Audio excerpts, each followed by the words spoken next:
Thanks for tuning back, everybody.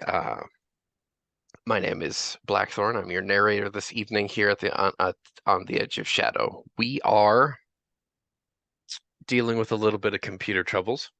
It's the wrong setup, and you don't have my campfire um, going through my OBS currently. So we're gonna make do.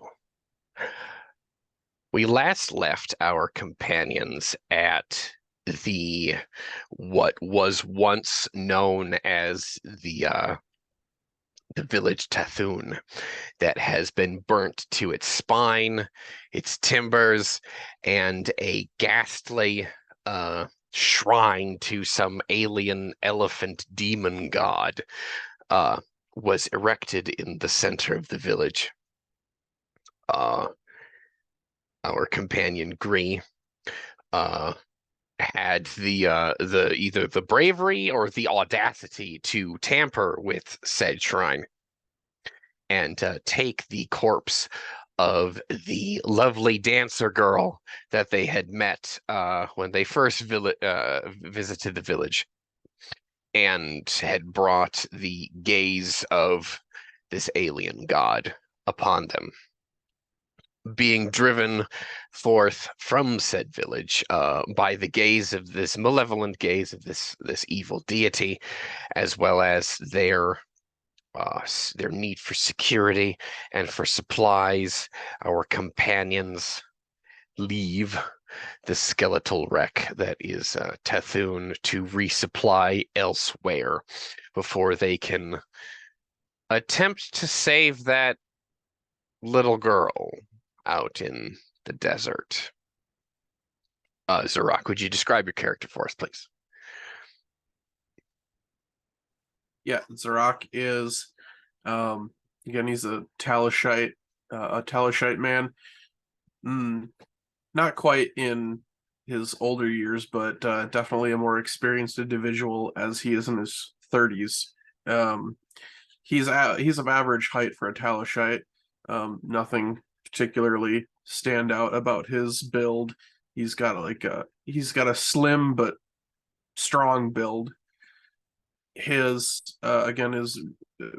defining feature is his black hair, but he's got a blue stripe that encompasses the middle of his beard, his close-cut beard, and then straight back in his long shoulder-length hair. That middle strip is all blue, and it's the only blue in his black hair.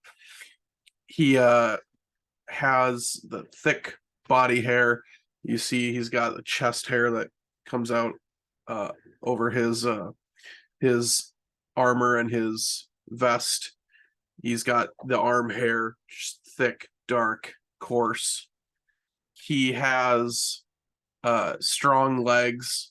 He doesn't have a mount, but his garb suggests that he is used to riding from the wear on his leggings and just the power of his hips and legs from his body, the build of his body. He carries his spear and his shield with the know-how.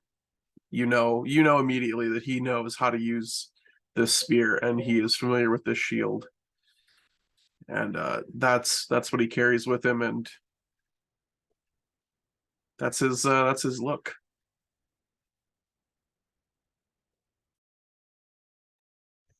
Nadim, would we describe your character for us, please? Nadim is Thoranean. There's actually not a whole lot you can see on him, considering majority of his body is covered in basically cowl, mask, cloak, otherwise loose but dark fabric, so he has freedom of movement, but he is concealed from eyesight. You also can't see very much of him because he tends to stick to as many shadows as he can. If he doesn't have to be out in the light, he would prefer not to, because to be out in the light is to be seen. To be seen is to be shot. And he doesn't like to be shot. It's not a good experience. Other than that, he's relatively tall. I mean, somewhere like the 5'8" to 5'10" range probably. Um, from what little you could see, he has pretty dark eyes. Um, you can't really see the full length of it. He does have a little bit of a beard going that likewise has a very dark brown to black look to it. At the moment, he still has his bow out. Arrow is knocked as he watches from a doorway as the group tries to determine their next course of action here. But he is very much head on a swivel, not quite militant paranoid, but a military personnel might see some merit in how he does his business.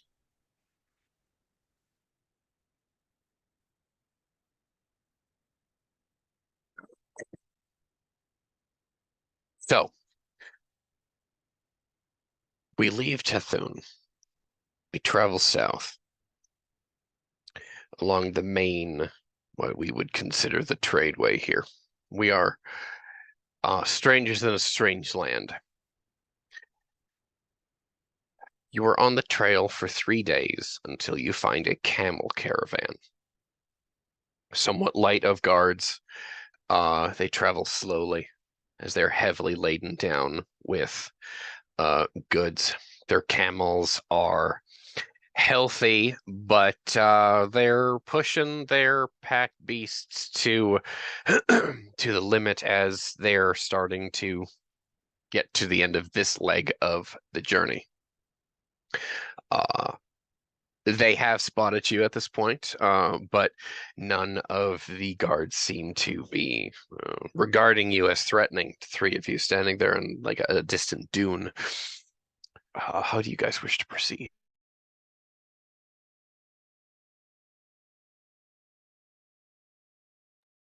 I think we should approach them directly, making peaceful intentions. Zerak's not going to be sneaky or anything. Sorry.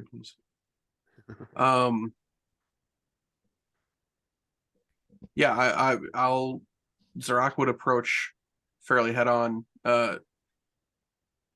not in a threatening stance, but I have my weapons with me, or I have my spear and shield with me. So I'm walking up to these people to talk to them. I have business Yeah. with you. I am here. yeah, you have goods. I need goods. I'm Shall a we paying trade? customer. Let's see this. Right. So, the guards do not accost you. They do look at you vague with some vague not superstition, but suspicion. They a few of these merchants, of which you discover that there are 8 of them. They come out to speak to you, all 8 of them, willing and eager to make some coin here as it would be their custom and want to do. Is anyone else actually walking up to converse with these merchants? Gree will hang back because he doesn't have a groat on him. And to be fair, his trade goods being unprocessed herbs and plants and such like is next to useless. Well, do they speak Talishite? A couple of them do, though Okay. the ones that do seem to be more I know this language because it is the language of the enemy kind of thing. Like it's more a it behooves me to know what you're saying type of, and they're very these individuals, 3 of the 8, are very leery of you. They seem more inclined to speak to Gree, but Gree has a little business with these people, and a good many of them are actually Thoraneans or Yaith themselves.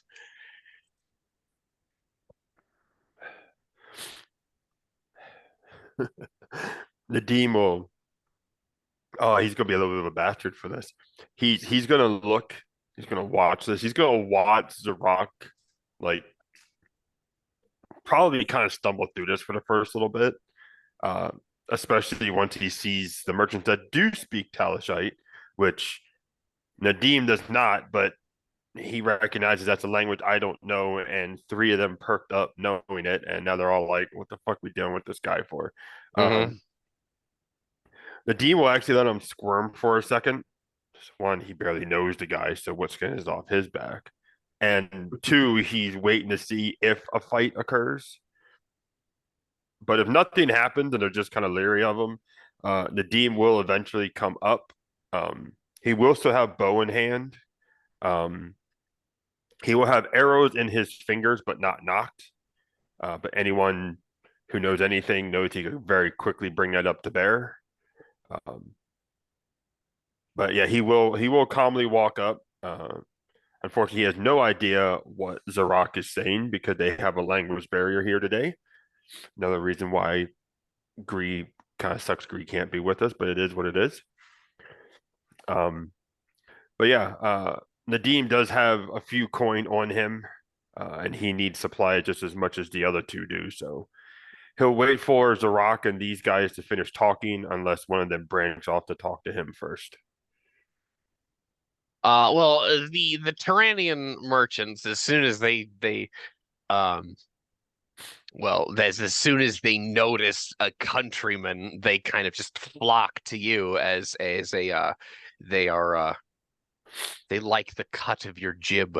You wear your burnous the way you're supposed to, kind of thing. Oh, we don't have foreigners here. And there's a lot of this being said, and a lot of hand gestures, and Tyrannians are very you chop off their hands, they become mute. And you now have 5 people that are wanting to speak to you and to accost you with their wares. Uh there it is a cacophony of them trying to make a buck. What else could be said? Right. As they all come to like accost me at once, I will quite literally put a hand up and tell them all to take a step back, or else Oh, I will be they'll put their hands up and they'll respectfully like back away. too As many all at merchants once. are at least not wanting to make those uncomfortable. Right. Uh, being as how we're out here in the middle of nowhere and he doesn't have that much money, but he has enough to pay for something. Nadim is going to ask what they have for rations and uh, essentially camping equipment. Like he doesn't have a bedroll or anything anymore. Got lost during his travels. What they have for that sort of stuff. And afterwards, he is going to ask about any, uh, besides the advancing hordes, like the one that obviously just came through here, if there's any other news of note. They perk up at the mention of some advancing, or they know nothing about this. Oh, it's true. Oh, there are bandits on every highway, but there's a horde of them. A number of them are they converse amongst themselves conspiratorially, and but one a little bit more respectful than the rest says, I can sell you a woven grass mat that folds nicely for 4 copper pieces, if that is to your liking. So you're not sleeping with the scorpions on directly on the sand, of course. We want you to be comfortable. Very good. 4 copper it is. Do you have what do you have for spare food? I can make do a little bit, but as you can tell, it is getting sparse out here. Um, Also, if they perk up at noise of the horde, he will describe the village. He will not talk about the sacrificial altar with the girl on it, though. Probably He best doesn't. not to. He doesn't need to inspire mass hysteria here yet. Yet. Oh, there's just or the waffle amongst themselves about, oh, well, okay, well, we're not just not going to go to that direction again. And one of them harangues one of the guards and says, oh, we're not going north. We're not going north. We're going to be continually going south. One of the more rotund merchants. Alex, they have ignored you at this point. You are a foreign barbarian, and there is a civilized customer here. To hell with this bastard with the blue hairs. Damn him and all of his generations. They're not gonna say that to you, but that is the tone. At the same time, they're saying that to you. Yeah, right, Okay. Zorak will be polite about it for a few minutes. For a few moments. Yes. And then he'll direct his gaze to one of the merchants that seem to speak Talishite. Maybe get some attention by just doing a quick bang of his spear, the haft on the shield, just make some noise. Gentlemen, excuse me, I do also require goods. They well, what do they do? What do they do? That's a good question there. You would turn down a paying customer? One of them says to his companions in Yathite. He says, well, money is money, is it not? Whether he's a djinn, a fairy, a scorpion raping, cattle eating barbarian, or some degenerate hobgoblin. Well, money is money. And he comes over to you and he begins to conduct business with you. Who has fuck, I know Mike has grades in Streetwise, but does Zorak have grades in Streetwise? No, I have a lure. All right.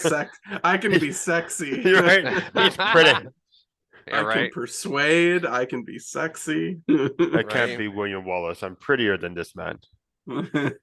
Right. So now he comes over to you. What do you require? What do you require from us? Well, as you can see, my unfortunate companion here is without wares or anything to wear for the most part. Well, he needs clothes. I can get you clothes. I require, yes, some clothes for my companion. He has some medical skill. Do you have any medicinal anything used medicinally? Was part of Gree's pack a mortar and pestle? I believe that's pretty basic, right? Yeah, it's pretty basic. Under apothecaries too. Yeah. That'll run you. God, I think mortar and pestle. I think that'll actually get. I think that's 40 copper, I believe. Mortar and pestle is kind of expensive. Either that or it's not even in here. I don't think it's in there actually. Is it not? Well, shit. That's fine. There's a He'll lot charge of you like 40 copper for it. little miscellaneous stuff that we could probably add later that we don't. Right. Okay. Arduous task to add all the little stuff if we really wanted to. Right. Yeah, if that would be somewhere, yeah. Okay, 40 copper, yes. Yes. Done. At least that portion for sure. But he needs clothes. Yes. So for naked Egyptian on us. a set of clothing, or perhaps two, let's start with a simple set of clothing, and the supplies the medicinal mixing supplies, the mortar and pestle. How much for those two things to start? Together, all told.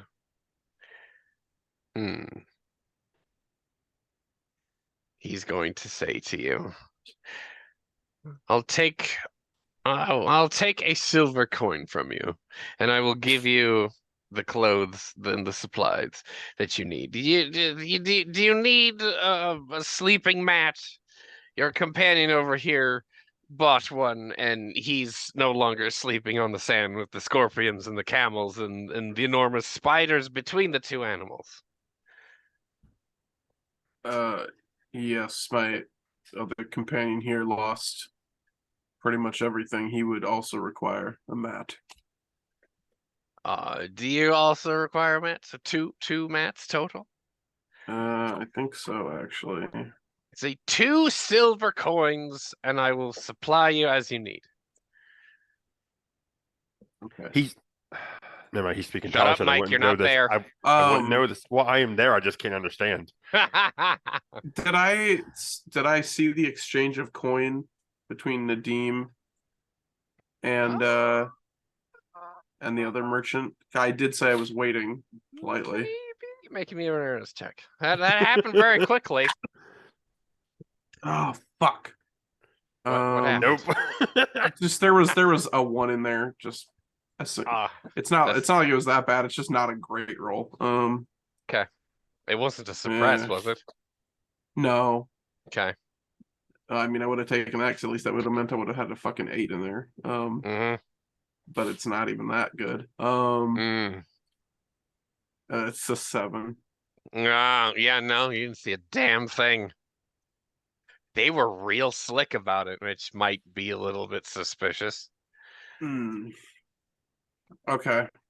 Other than natural suspicion of merchants charging extra, I don't. Of course. If I wouldn't have seen that, I would still be suspicious because they don't seem to care for me so much.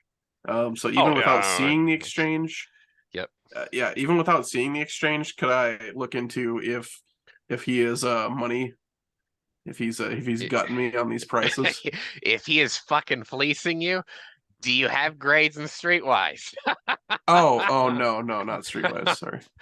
Nope. He is being completely honest with you, and he's being a model fucking citizen, as far as Son you're of aware. a bitch, you have a deal. That's the unfortunate part. Oh well, that's what happens.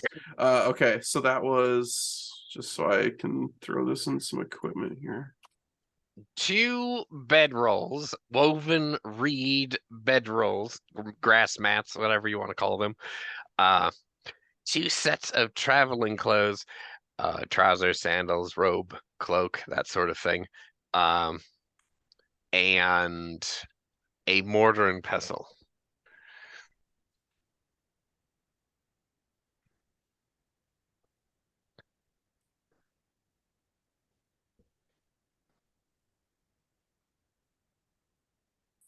Okay, 2 bedrolls, 2 sets of clothes, a mortar and pestle. Great. Yep. For 2 silver coins. Got it. Yeah, pretty much all that is for Gree, except for 1 bedroll, obviously. Okay. I thank you, sir. My companion will travel easier,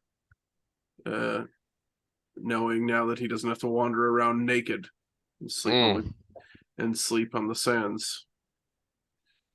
Good. No one likes waking up with sand in their crack. No, they do not. With that, He'll do an awkward handshake. all right. He'll begrudgingly shake your hand. Like, oh, I gotta touch the savage. You're right. I gotta touch the leper, and he's gotta because the law of hospitality.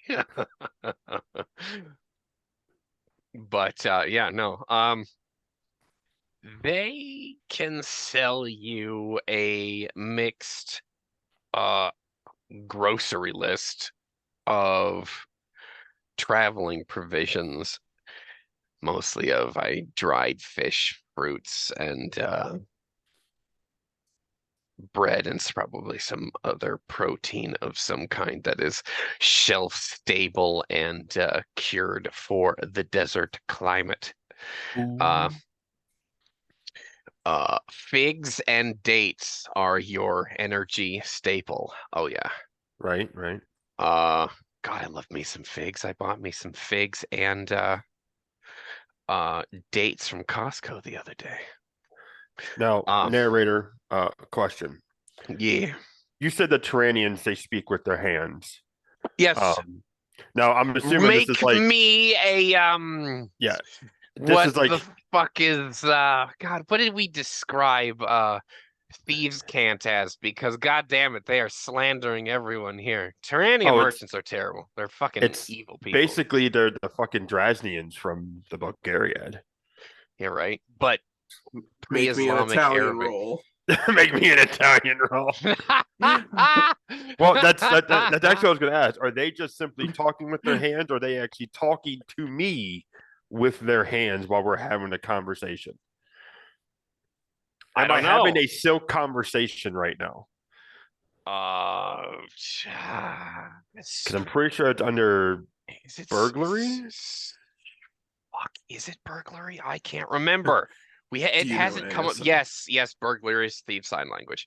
Yeah, no, make me a burglary test here quickly. Give me a second. Yeah, no, we've actually never had to deal with this before, I don't think.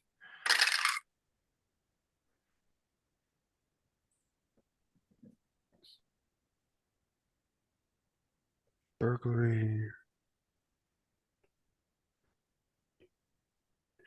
It's going to be a 17. Oh my God, these guys are slandering Zarak. They're calling him everything but a woman here. Or excuse me, calling everything but it's some guy called him an inbred cattle rapist. How the hell did he get his hair so damn blue? Oh, well, okay. And one of these individuals kind of gives you the fucking side eye under his mask, like bombastic criminal offense side eye. And he shoots a sign language to you, and he asks very sincerely, but there is a gesture in his wrist that makes it a little bit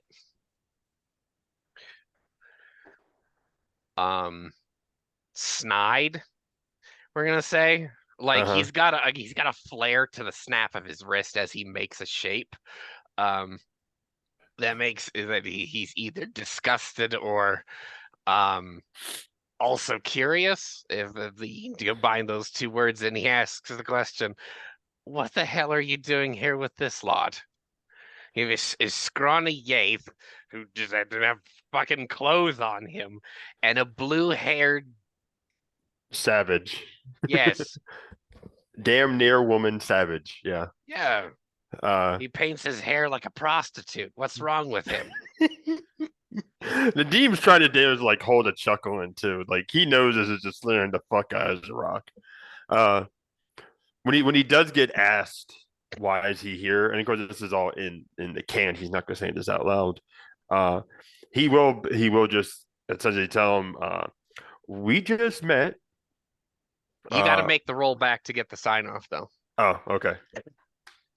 Basically, going to tell him we just met. We came in from opposite sides of the village, and yeah, I don't know anything about these fucking guys. Ooh, double sevens, hell yeah. I got an 8. Good. What'd you get?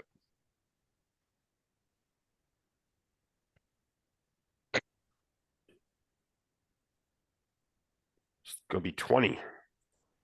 Okay. So this guy, he introduces himself as Maldroon.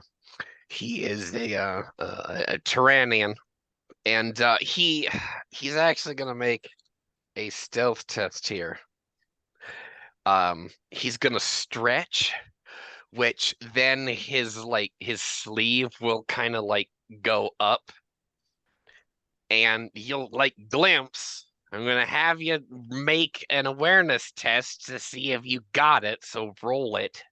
All right. I'm not gonna fucking tell you anything until you actually you see it or not. Because he's not just gonna tell anybody. Right, right.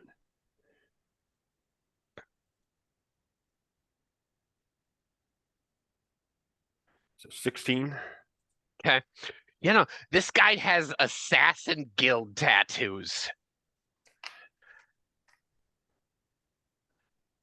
And he signs to you and he goes, so who are you after?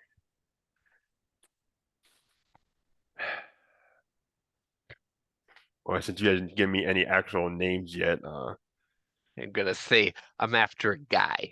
yeah, right. I'm after a guy. Uh, I'm assuming because, like I said, you haven't given me an actual name or Well, portfolio we'll yet. get to that here shortly. I'm assuming I'm after a cultist, someone who's a cultist, and probably higher up in one of the tribes. So Nadim will be vague, but yeah, he'll just Rightfully be so. vague. Yeah, he'll just be vague about it. Yeah.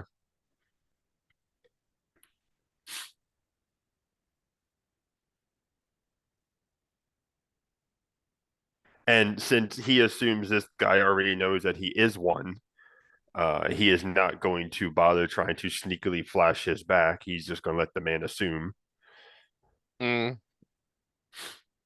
unless the man actually asks to see it, then he might oblige. But And well, he explains. He goes, people in our line of work have a walk. You have to walk the walk. And if you don't walk the walk, you die in an alleyway. right, And he shrugs his shoulders with a silent "I told you so." right. To be seen is to be shot. To be shot means Goddamn you can't do Arabic your job. ninjas here. You're right.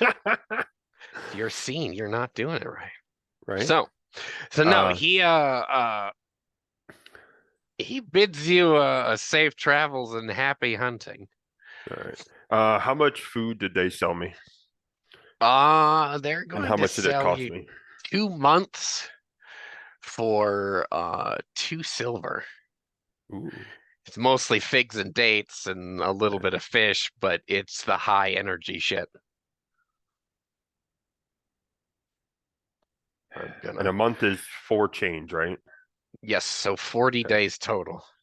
I'm gonna send you the target's information. Uh, Nadim will also ask them if they have anything in the way of uh, provisioning supplies, clay bowls, um, something to boil water in, as well as if any of them have any. He'll sell you a copper bowl for a silver coin.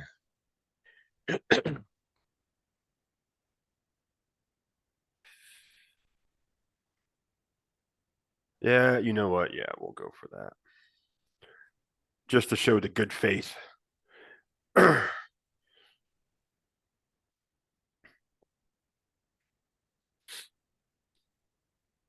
So originally, I don't know how long we had planned to be out here. Would it be prudent to get some more food? I think I have roughly a chain's worth left. A little over, but close enough. So would it behoove us to get more? I know Nadim is, but would Zarak do we have an understanding of where we're going yet? Like nearest village or You guys were going to, well, at least attempting to resupply and then heading back out to um either seek revenge on those. goddamn cannibals, or attempt to track down that little girl. Right. Okay. So I mean, you could make it back, but more food might be a good idea. And given in relationship to you guys' current location, it's like 3 days trek back up the road, cross the river, and to be basically where you guys left off, where in that like wild plant vegetable garden that you guys discovered.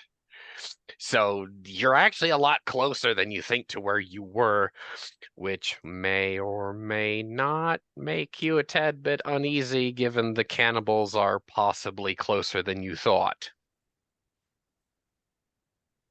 Okay. Well, I mean, what if I just buy a month's worth and then I can split that with Gree? Most likely another 2 chains worth of food will be fine for both of us. Maybe. Who knows? We can hunt a little bit. Okay. So if they're still willing to barter, They are gonna charge you 2 silver for a month's worth of rations. You son of a bitch, I'm in. Oh my god! Well, I can't tell that they're not on Yeah, I the up know, and right? up. They're like, here, you want more of this? Yes, I have money. All Here.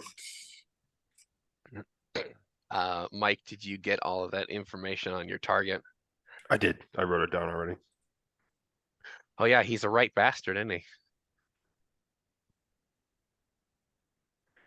I actually have a separate section for my marks. Good. So I'm putting it all right in there. Fuck those guys.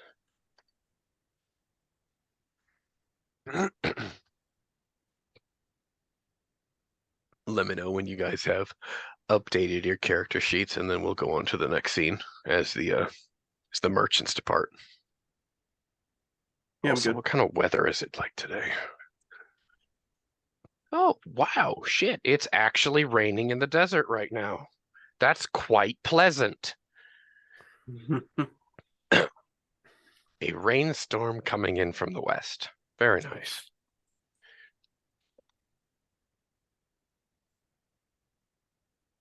Yeah.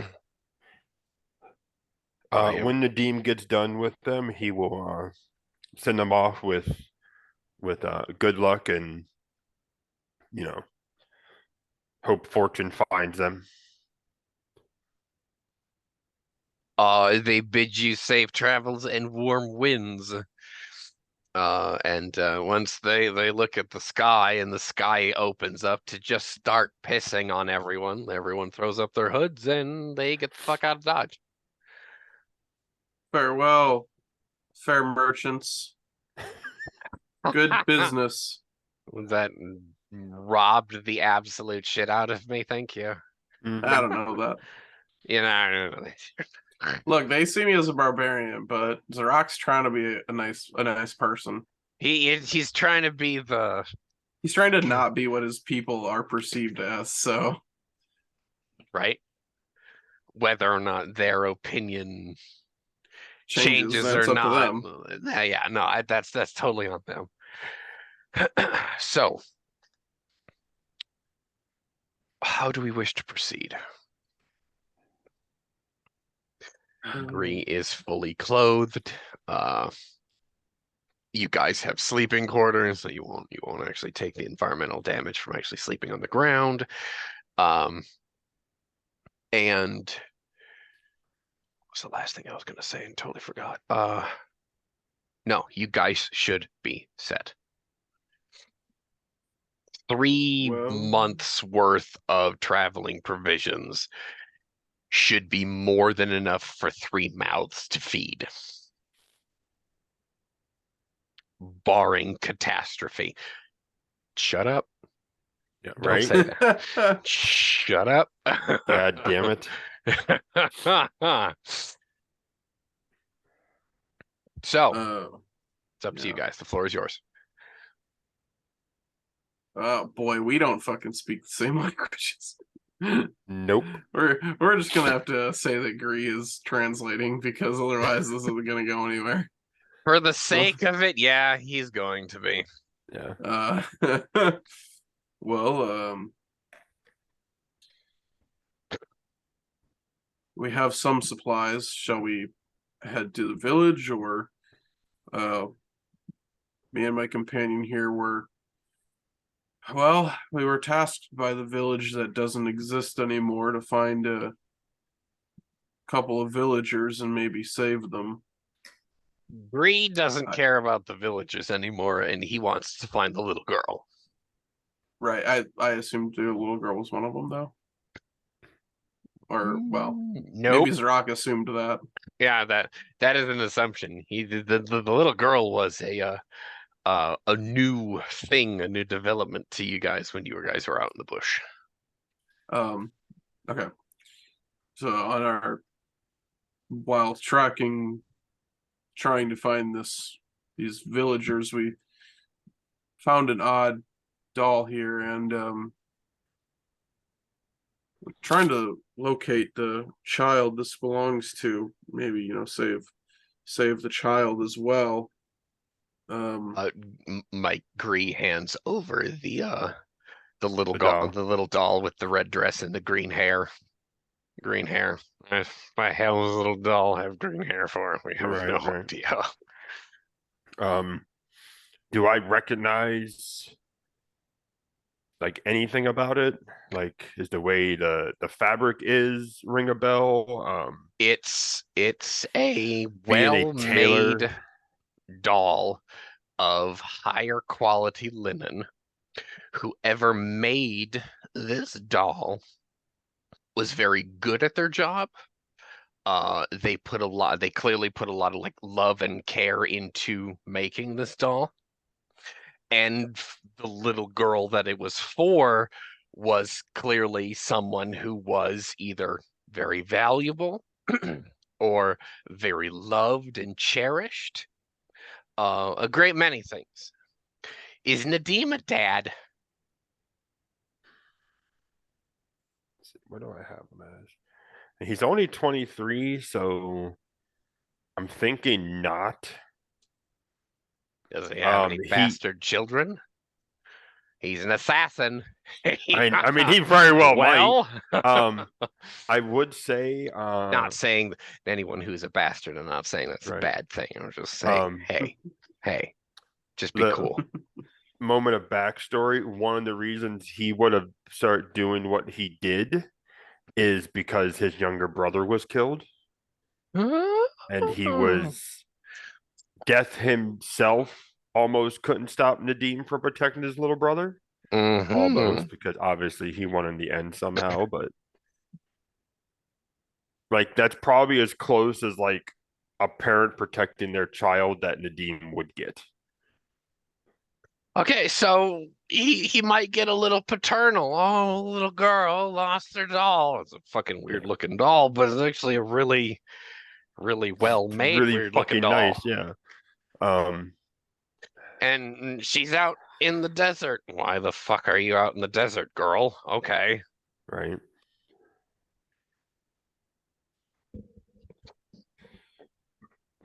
Yeah, Nadim will give Gree back the doll. Any idea where? Like, I got Gree, you'll pipe up and say, well, we found this in like the river basin, but then a late companion of ours possibly dropped it in a primitive wild vegetable garden, and we should probably start there for picking up the trail. But we should probably be careful of the cannibals if they hadn't moved on yet.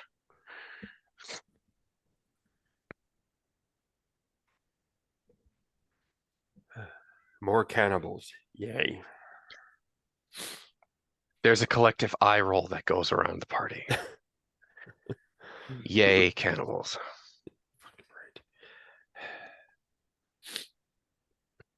Well, Uh, do I have a last known location or direction for my target? He is across the river. Last he was seen, he fled across the river with him and a number of his lackeys. He has a war band of 24 and some.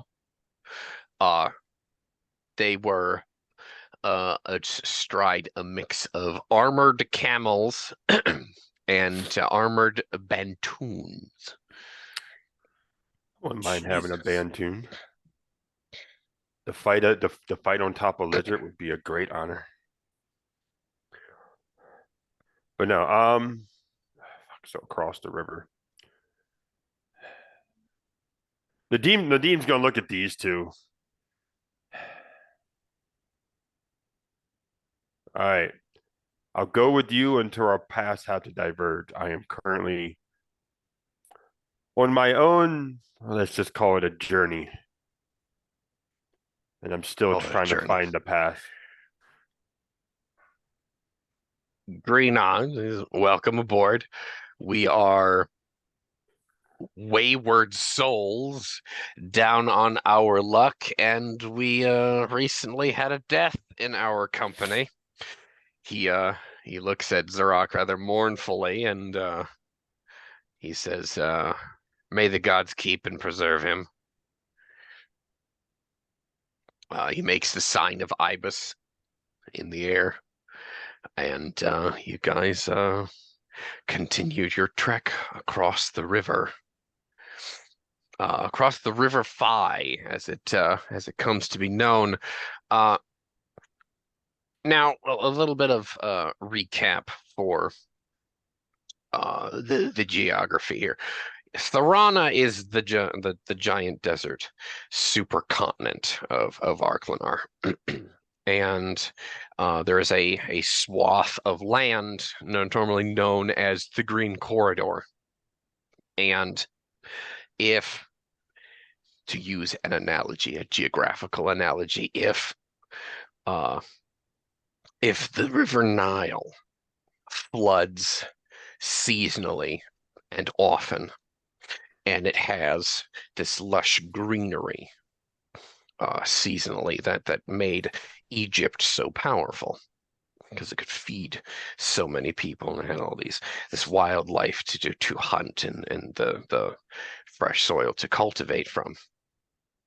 The Green Corridor would be a cross between like a river delta and like 4 Nile-sized rivers that go in one direction, and they all flood seasonally, which during this seasonal flood, it almost turns into like an inland sea that ships from the deep ocean can go up to in upriver and into the inner sea of the continent, and therein we find some of the inter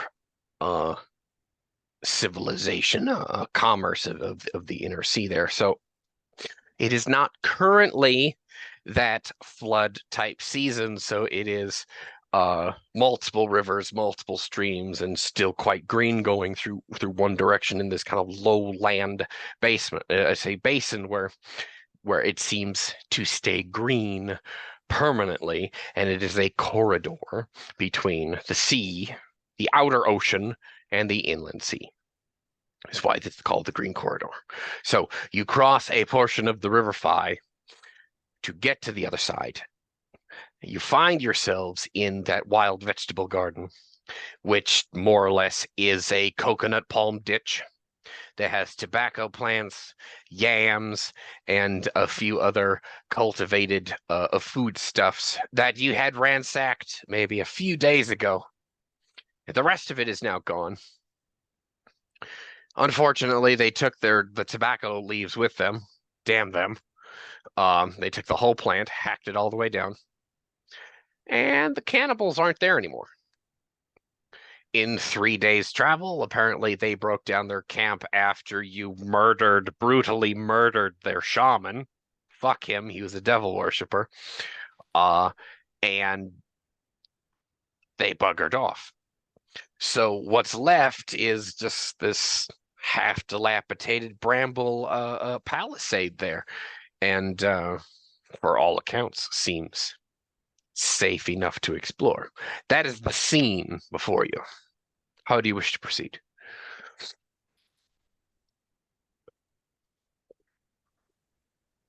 Oh, Well, Zorak will probably approach the remains of the settlement. He's on alert. He's not carrying the shield for nothing at this point. It looks pretty deserted, but you never know who's taken refuge. And you said there's some kind of remains left over. Like, is it shelterable remains or pretty broken down? You could cobble together at least a makeshift shelter here. Now, like the some remaining pieces, could somebody else be living in some sort of shelter here, or is it oh no, like it's pretty open right now? It's pretty deserted. Okay, so I can tell nobody is here. Yes, easily enough. Or, okay. Hmm.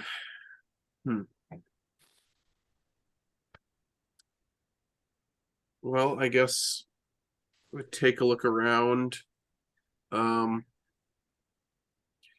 Maybe see if there's any see if they left anything interesting behind.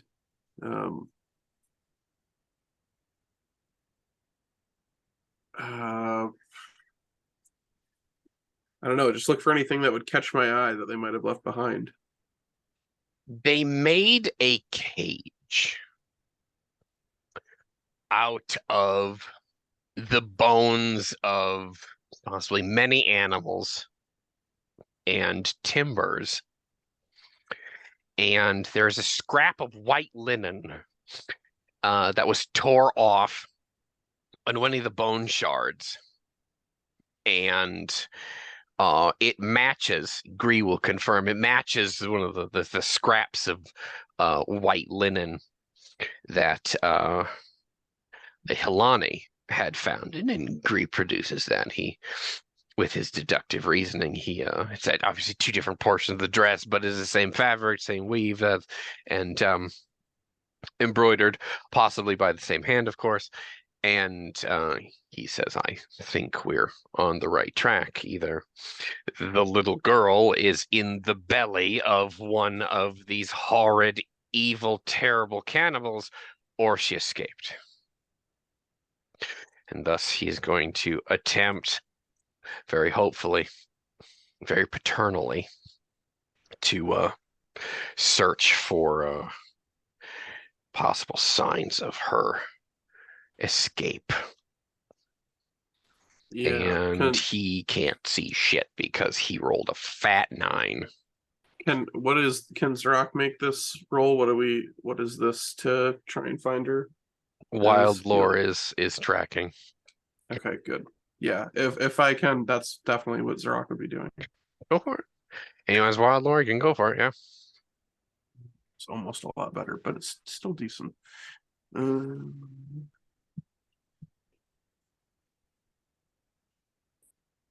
15. That is very close, but nothing.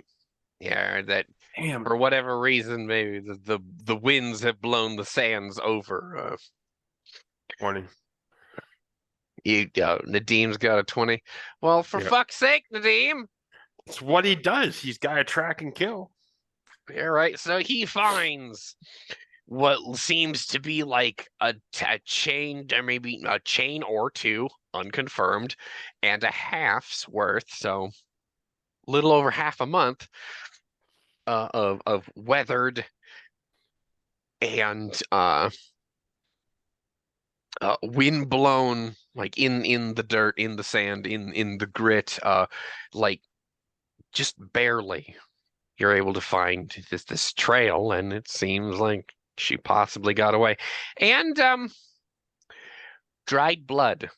You get the impression that well, the rest of us will get the impression that it would have taken an expert to find this because to the rest of us, Zerok and Gree, that required an expert eye. This it is invisible to us.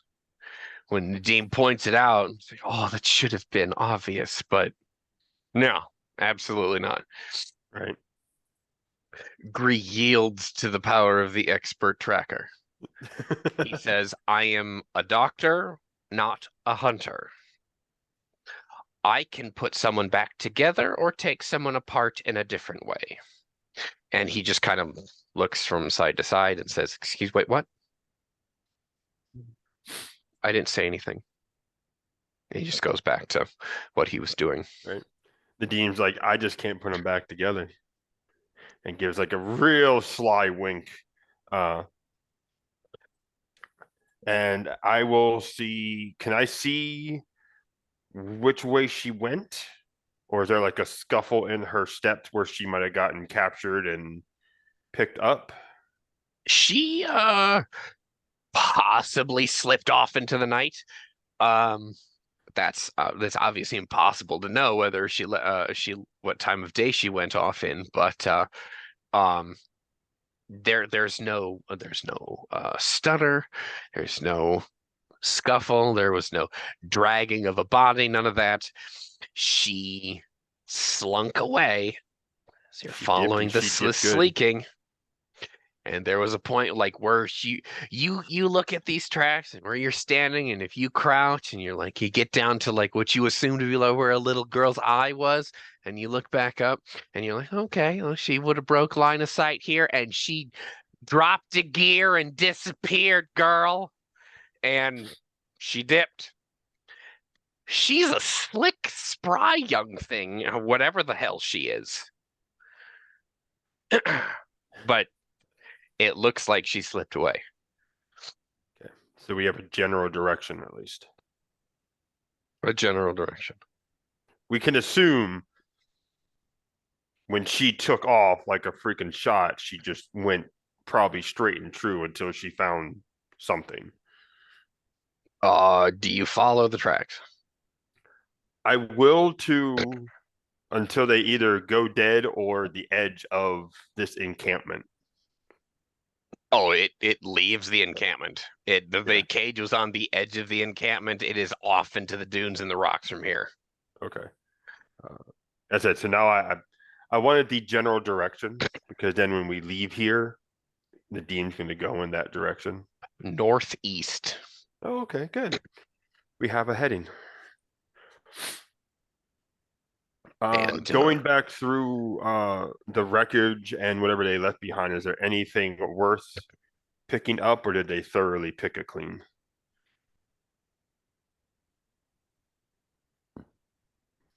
Question.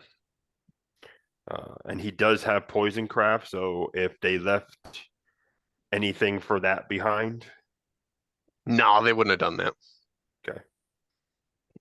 Well, Hilani slew their shaman. They would have either promoted another shaman to his status, which would have been severely underqualified for his sandals that he left behind because that guy was a bad ass. And he died in agonizing pain, and it was fucking glorious. Oh my god. Fun fact, when someone gets killed in a movie and they get stabbed in the gut, they don't die instantly. Gut wounds, unless they sever your spinal column and you can't move or you pass out from the pain, whatever have you, but gut wounds, you die in agony hours later. I've asked so many of my medical friends about this, and they're like, "No, I did movie deaths, like the knifing scene in Quigley Down Under, where one of the guys gets stabbed with basically a paring knife and dies instantly, is completely movie magic." Anyway, back to the fucking game. I apologize. One of my gaming pet peeves. But no, the shaman would have died hours later and never would have fucking survived because he only had one vitality left. Because fuck him. Um. So no, going forward. Uh, if you have the means of repairing tools, there is plenty of broken tools and refuse around that you could possibly have as salvage, but nothing that was like usable and workable. They just left their trash all over the place. Okay. Uh, I mean, no, if we had a necromancer with us who had a focus of like bones and shit, well, to tell you, there's plenty here for a right. necromancer to salvage. But no one. You have a goddamn I field day. I almost said no one of note. Like a necromancer is not someone of note. I mean, infamy is still, Eh. note. It's just not the right kind. All right, cool. I Uh, silently no, throw shades on all necromancers. Nadim actually does have outfitter, so he'll Well, pick up he'll pick up at least some of the scraps and see what he can cobble together later. it's all going to be copper, Yep. except for a bronze, like a log cutter's axe. Oh, okay. There's nothing wrong with the axe blade, but the haft is made of what looks to be a filed down elephant femur, and that was busted. Why these degenerate, horrible, awful cannibals decided to make something out of a haft out of bone instead of wood, we'll never know because they're savages and stupid. But the haft is broken. It's basically become uh an axe on one side and a really wicked shard on the other. Right. The bronze axe head has a chip in it that could be easily ground out, and the rest are a mix of carpenter tools, bowyer's tools, tanner's tools. There's a copper sickle. There's, I mean, depending on who you're talking to, if you actually were able to repair and refurbish all this, you could make some money here. And these people either did not know how to repair their own tools, or they didn't give a shit, or it was stolen to begin with. So when it breaks, just leave it. Right. The dean will look over at Greek because he knows that's the one he can talk to. But he's basically talking to Zarak here. Either you have a spare bag or any room. Gree tosses over an empty sack. Yeah, I've Leather got my sack. leather backpack, but I don't know how much room is left in it. I have a bunch of those things from the little oasis. I have like the cedar, sage, the wild yams, tobacco leaves, medicinal coriander. So I have a bunch of stuff in my bag. So I don't know how much room I have left, but I do have a bag. Nadim will take the empty one that Gree threw, and he'll just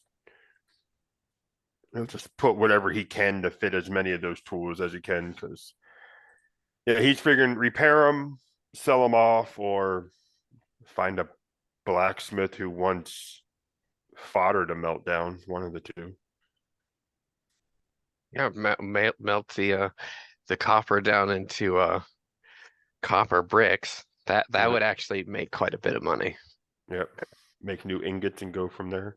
Also, seeing the bowyer tools, being a bowyer, he would want to repair those for himself. Always good to have spares. Is there any salvageable rope or rope-like material around? Rope, no. Twine, yes. Okay. Really how much? crappy grass fiber twine. Yeah, might as well. How much of that can I salvage out? About 15 foot. Gonna ransack this place. Might as well. Look, I took points in knots. I'm trying to make use of it. Oh no, I'm not complaining by all means. I'm like, hey, if they want to leave garbage behind and you guys want to be resourceful and possibly use it against them later, I say fuck those guys. Right. Fuck those guys. Right? Yeah, like I don't remember if Greek can use any of those tools, but at least I can maybe help repair something with some rope to some twine and some knots. Who knows? I don't have Gree's character sheet in front of me, otherwise I can't Right, but judge. Write for sure. But everything like down, you'll divvy it later. up later outside of character or out of game. Uh Mike, were you gonna write those tool pieces down Yeah, or I did okay. already. Okay, good. And we'll effectively say about 2 sets for each tool, or each category of tools that I mentioned earlier. Okay. 2 of each. Keep it real simple. And it'll be an investment for the party later.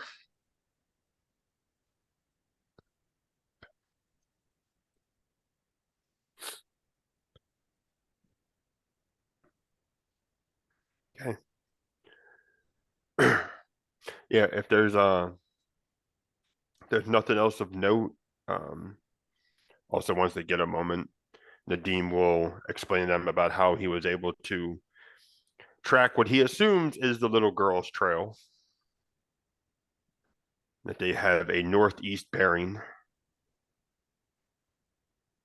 You're pretty And sure it's the little girl because, well, she's got bare feet and the placing of her right, feet in the sand. So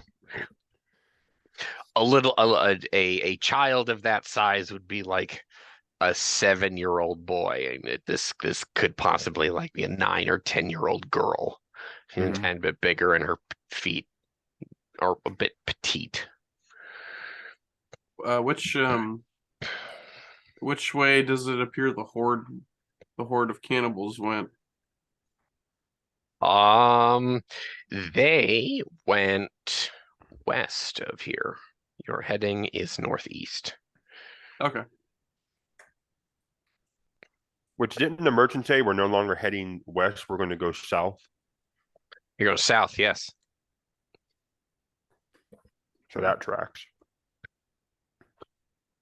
And we just approached from, wasn't it the west? Forgot which direction. Narrator, Forgot which which direction direction. did we come in from? You guys went east across the river. If I have my bearings properly. They're going in the opposite direction. You're not going to see them. Plain and Okay. simple. So she's kind of heading back towards the river, vaguely northeast-ish. Northwest. Mm. She Oh. went northwest. Oh, sorry. They went west. Right? Or did I get heard that wrong? northeast. I don't know why I heard northeast. Okay, northwest. Okay. Maybe I'm getting my bearings screwed up. I don't know. Play The it little- back. It's fine. I know where we're going. The In girl the and the metagame. horde are going in different directions. We came in Yes, from a they're third they're direction. not. Yes, in Okay. simple terms, they're not intersecting. In a quick summary, we didn't miss them. They didn't miss us. Correct. Okay. Thank God. That's There's basically no what I need was to making worry sure. yet. There's no need to Key- worry yet. Keyword. Yeah. Yet. So All right. What's the time of day? we're gonna say about 4 o'clock in the evening by the time you guys get to the village, the nomad village, the cannibal village. We're gonna say you've been breaking the place down for about an hour and a half. It's getting on towards dusk. Do we push? I don't know about you two. I'd rather not stay here, but it's getting dark. So do we take the chance or do we push out and camp somewhere out in the wilderness?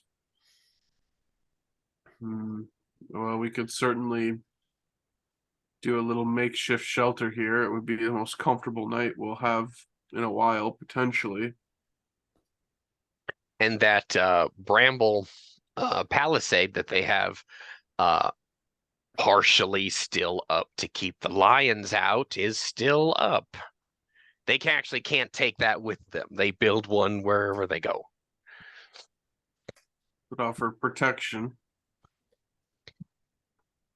This isn't the most comforting setting for what probably happened here, but at least it's safer.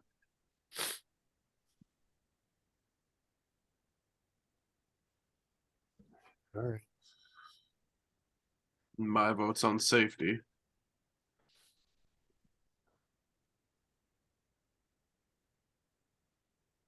Is there anything, well, besides breaking down the palisade, is there anything we can use here for wood to start up a fire? Oh, there's plenty of that. Okay.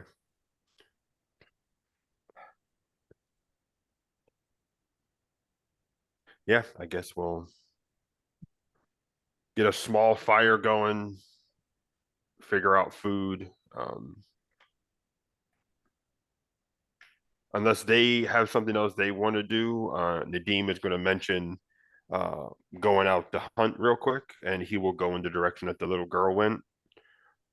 One, to see if he sees anything else, and two, to see if he can find anything worth foraging or hunting. How long is he gone? With it getting dark, You've got about, I'm going to say about 3 hours until the sun, actual till night. sundown. He'll probably be out for like an hour. Okay. When you going to split the scenes here. Gree is going to be setting up an encampment with the tent that the small pavilion that he was sold. He has no money, but he did barter some information, religious information regarding some goings on and some political information regarding his backstory for a small two-person pavilion, which is actually going to put him slightly over on his encumbrance. He is going to be taking a -1 to his traveling saves if he needs to make them. His endurance is going to be taking a -2, and we'll get to that here shortly. He'll be setting up their small pavilion. It is designed in a way where he can actually extend it out and actually have like the front third of the tent be open for crosswind, as well as to possibly accommodate another person. He has this openness towards the palisade, so it's kind of like against a wall as well as extra protected. So all three of you could sleep within this tent, this pavilion, if you so chose. That is what he's going to be doing for the hour that Nadim is gone. What is Zorak going to be doing while this is going on? I'm assuming probably like sentry duty or scavenging for firewood or kindling. What? I mean, you said the firewood shouldn't be hard to find, so maybe do that for just a tiny bit. And then out of those things that we got from that cedar grove, the different like cedar sage, it said medicinal coriander. Is there anything that with Gree's guidance, since I have a little apothecary, can I make those into usable medicinal supplies? Can I prepare those? That is going to take you the entire tonight and next day if you're going to be preparing medicine. Okay. Maybe I'll just reorganize the bag then. Maybe I'll just I have wild yams too. Maybe I could prepare some wild yams just in case Nadim's hunt comes up empty. Little something to eat. So you're preparing food. Do you have provisioning? Oh shit, no. Well, goddamn, you can't cook. How about this? Gree cooks, because that is what his character is supposed to do. You put up the pavilion. That way we Yeah. can divide the scene. All three people are doing given Yeah, we'll do tasks that. within the theater of the mind. Okay, perfect. I'll, So, I'll just provide the food there with the okay, fantastic. Nadim, you leave the encampment. You follow Yes. these tracks out into the dunes, and you find yourself in like kind of these rocks. You found some rocks to hide in, and you kind of get a little hopeful. You're like, oh yeah, no, she found something to hunker down in. She might be doing okay. Until you find what looks like a carved doorway in a crag. This isn't a cave. Someone actually carved the stone in an artistic fashion to depict a pair of sphinxes as like the door supports on the side. It is post and lintel. And the structure's door is open. There's sandy flagstone stairs that go down into what seems to be this rocky hillside, and a fetid wind comes up from below. And because of course, the tracks go inside. Of course they do. Of course they do. Part of you's like, yeah, the girl, you found somewhere to hide, but you had to go there. You had to go there. Yeah, she had to go there. Damn it, child. I'm not going to say my thing about children because I'm on YouTube now. Forgive me. But everyone has heard me say what I was about to say. I'm such All right. A bow out, arrow knocked. He's gonna go up to the doorway.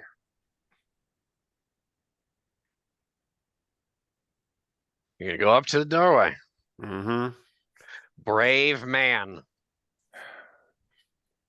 Possibly dead man. There, I said it in chat. So, you go up to the doorway. Do you put your hands on anything? You go up to the archway. There's no door. It's just an archway, and Right, the it's just the stairways that go archway, down. yeah. Yeah. There's no torches. There are like niches in the wall where like torches or sconces would be, but nothing is lit. That always bothered me about the Tomb Raider games. She's in the side of a fucking mountain. It's thousands of years old. Why are And the lights on? Yeah, right. Why are all the torches lit? Yeah. Yeah, that's fucking terrifying. Not touched by human hands for centuries, yet completely lit up. Or thousands of years if you play Revelation where she goes to Egypt. Yeah, right. Anyway, we digress.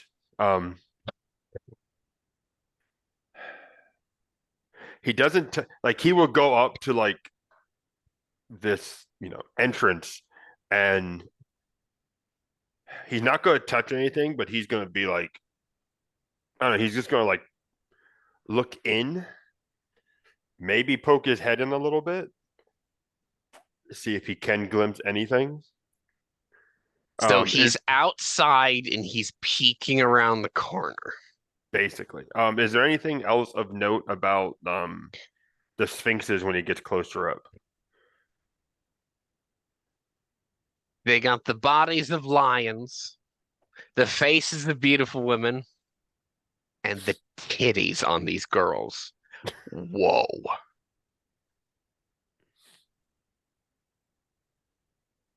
A proper sphinx, yes. These are well-equipped women. And obviously the wings of an eagle, that sort of thing. Like no markings, no No, writing or anything on them. No writing, no, none of that. But the sculpture. Ooh, Ooh, that is some artwork. The sculptor who did these did the girl's features with a loving hand. We'll say that. Either very good imagination or first-hand experience, one of the two. Hands-on experience. Right. Yeah, no, Nadeem will, yeah, he'll poke his head in. Um, Yeah, it's pretty dark in there. he doesn't have a torch on him, so he's not gonna like go in right now. He's not that dumb. Okay. No. He really didn't see much. Okay. Yeah, no, never mind. Like, so besides, Actually, wait. Hang on. I gotta make sure. I want to see if you see this. Hang on. Stand by. Just be cool. you want me Roll to for make it an booby awareness? traps. Yeah, right. What's that? What's that? What's that, Alex? What? It's that roll for booby traps. You shut your fucking mouth. You're right. that was funny. I wasn't going there, but good one. Thanks, Alex. Take a point of inspiration. That was all Mike. That was an alley-oop. That's what that was. This is that hands-on experience we were talking about with the artist. Rock with the assist there. You're right. Thank you. Make me an awareness test here, quick like. It's gonna be a fat 12. A fat, oh my god, it's a shapely 12. There you go. It looks like there's a slick of dried blood on like the third step down. Someone tripped and fell, scuffed her fucking leg or knee on the ground, and fadum crashed down into the darkness. Which is pretty sandy, so it's more like a, which still doesn't feel great. If you ever been on the beach and scuffed your knee and fell down, it doesn't feel very good at all. Oh yeah, no, it tickled, and yeah.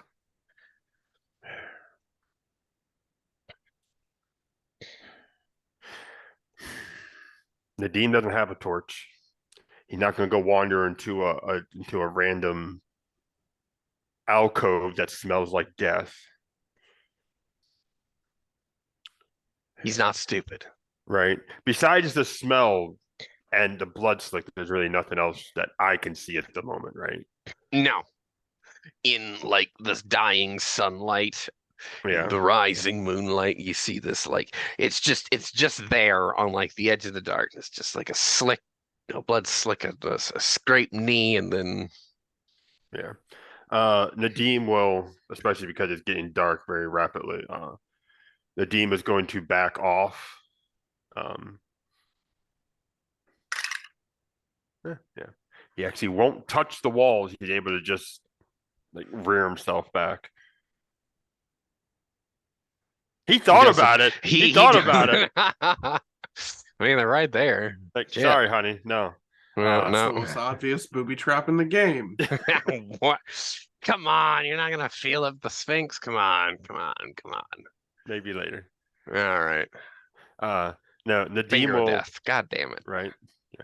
You got to pull the tail for the real trap. It's what releases the catch. Beautiful.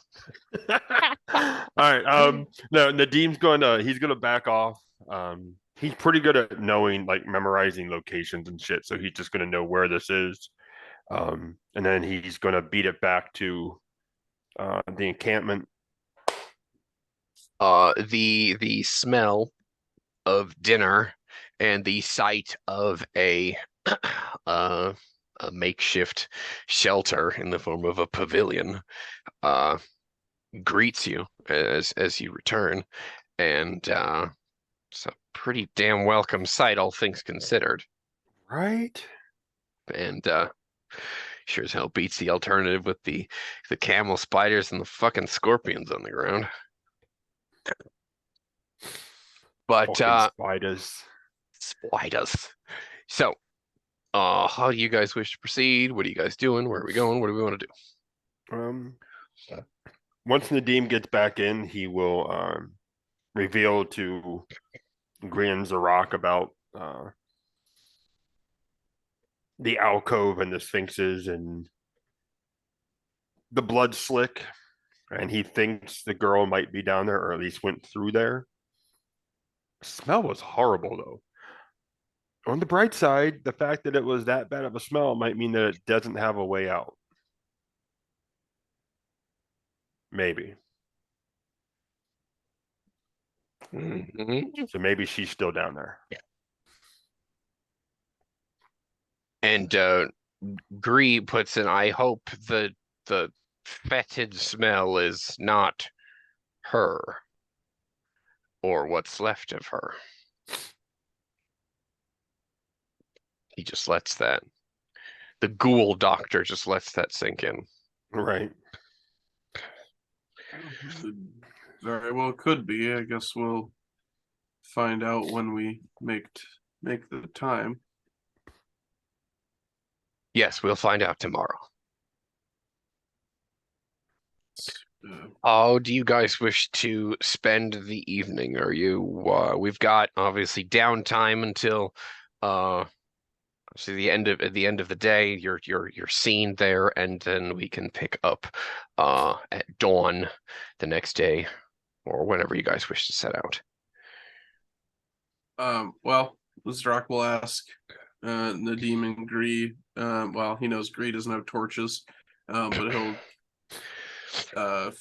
he'll cover that again. Like, we don't have light source, do we? Gree says he can make some alchemical one, though a primitive alchemical torch out of bone and uh, animal fat. He's got some of that from some of the rabbits nearby, but rabbit glue might be ignitable if I can wrap it in something to keep it. You could do that tomorrow morning when we leave. Would any of this would help? Whittle down any of this into strips or pieces to burn? Yes, it should. He's actually going to be about that for the last like hour and a half of sunlight. For the evening, he's going to be making torches. Yeah, I was gonna say that's what Zrak was gonna do if we don't have light source. He was gonna make torches, if possible, out of wood or whatever else we have available. So You can you can assist him, give him a +2 on his wild lore. does his he want to roll or do I want his to roll? I'm good at wild lore. My dice suck, but I'm good at wild lore. That's really neither here nor there, depending on what you guys want to do. His opening roll was garbage, though. I mean, maybe just Go for for it, flavor Alex. of Just roll maybe it. for flavor of him not being here, I'll roll it and he'll assist. Ooh, Okay. that's a hot roll. I mean, it's not exploding, but that's a hot roll. Yeah. Gree got a 5. Total of 20. There you Fuck go. yeah. Oh I yeah. had double sevens. That is a spicy roll right there, my friend. Well done. So no, you actually it's in about an hour and a half until sundown. You actually make say about a half dozen of them, plenty of light source to romp through a cavern or a tomb or whatever the hell this thing is.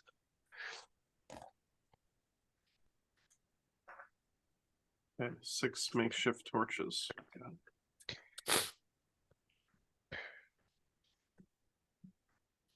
That last little bit before nightfall actually hits, or even a little bit by the firelight,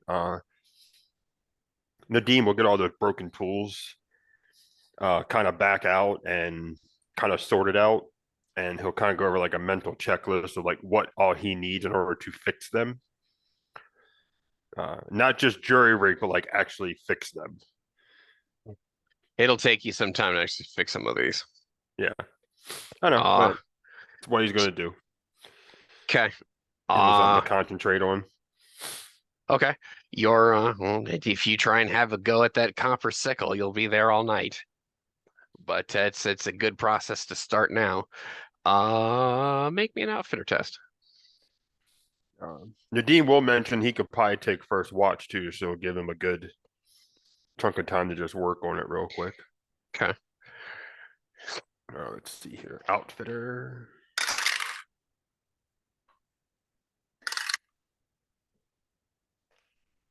That's a fat 12. Fat 12. Yeah, no. Uh, the metal of the copper scythe yields to your whetstone actually very nicely, and you actually can get this thing working properly. You test it out on some weeds and grasses nearby, and you now have a functioning copper sickle for harvesting herbs and such like.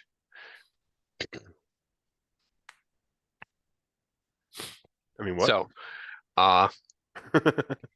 with that, we'll have the party bed down for the evening. Does the night pass uneventfully, or do we have an event? Oh my gosh. As the cannibals come back. God damn it. TPK. Yeah, right. No. It is on Zarok's watch in the middle of the night. Lions and cannibals and shamans. Oh my. Yes, all three of those things show up. Ruh-roh. I I need a band tune. Get me the fuck out of here. You're right. You fast lizard. Hell yeah. No. But you do see something out in the dunes, out in the desert, out in the sand, shambling, man-shaped, like stumbling, like a fucking drunkard. You've seen how a drunk guy fucking shambles out of a tavern. This is jerky and weird. His head's cocked to the side. I'm saying he because we don't actually know. It is just shambling out there. Just kind of like this. Well, Nadim is the gentleman with the bow, so I'll gently shake him. And I'll immediately do the eyes, like see what I see, and I'll, in the direction of the shambler, look this way. That type of motion. You said a fair distance away. Oh yeah, about 200 yards out there. Yeah. Okay. Not in your direction, just out there in the moonlight. Just a lone shambler. Gree is actually a learned man, so maybe I'll wake up both companions gently and just proffer the question: What is this? Anything we have to worry about? Is this what do you think this is? Just a drunk? I highly doubt we'd have a drunk stumbling through the desert at this time of night. Yeah, that's why I'm suspicious. Gree is just like baffled. Like, what the hell? Why would a drunkard be out there? Because he looks at his two companions. Clearly, that's a drunkard. We've all been drunk. We all walk like that. He's kind of like this like half smile on his face, like this is insane. Because that is clearly the stumbling walk of a drunkard. Or the stumble of something that just woke up and hasn't got used to its legs yet. Or that Zach will look well. at Nadim for analysis, just because as a man of distance, he he figures Nadim's eye might be better for seeing what the fuck's going on with that thing. 200 yards in just moonlight. I doubt Nadim's seeing much of anything. Make me an awareness test just to see. I'll let you make the roll. I'm never gonna tell you no. Fuck you. You don't make the roll. Nice, one of them exploded. That's always good to see.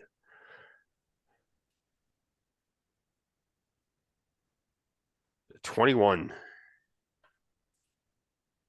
Yeah, your eyes and your night vision is pretty good tonight. You slept well and you look at this, but the uncanny valley of why is its mouth halfway open in the dark hits you. Like, and then you got this what the fuck moment. I don't see any other weird anatomy. No horns or anything. Just mouth agape as he shambles through the desert.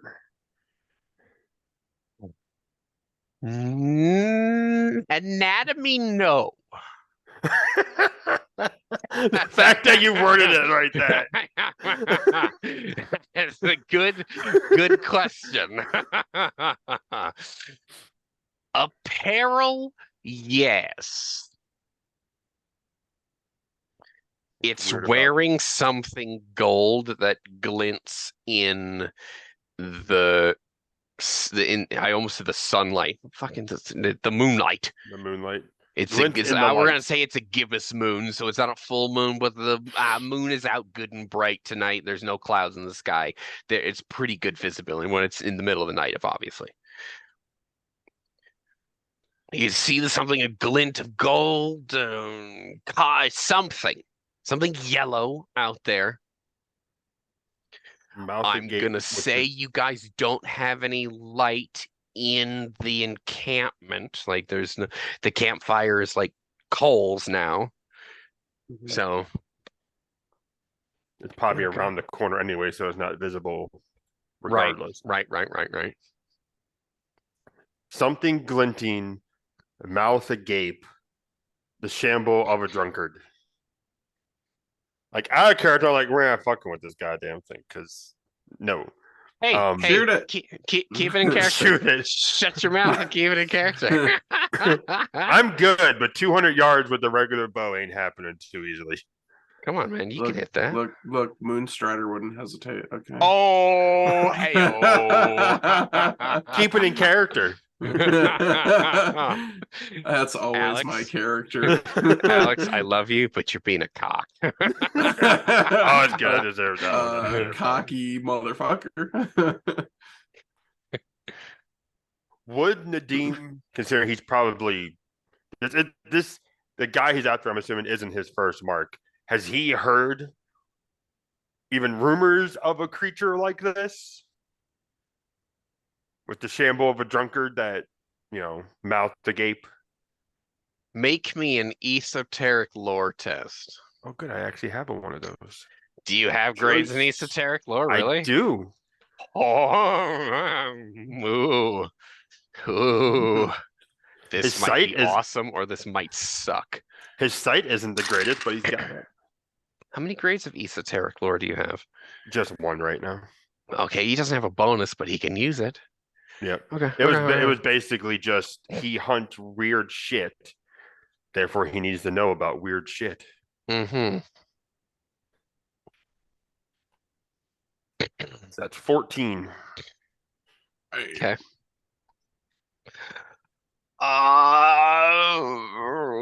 It may or may not be an evil spirit of the desert shambling around looking for things to nibble sensually on. Wait, can I even see this then? That's a good question. I mean, should we just nix this whole scene? I can't even see it, can I? You can see corporeal You can't spirits. see like ghost and shit, but Got like it. yeah. Okay. Yeah. if we had a skeleton walk by us, you could see that because that's actually It's solid. physical enough. It's here. It's with us. It's mass. Got Yeah, it. right. Okay, that makes sense. Then. And I look back there too. It's like as long as it doesn't know we're here, we should be fine.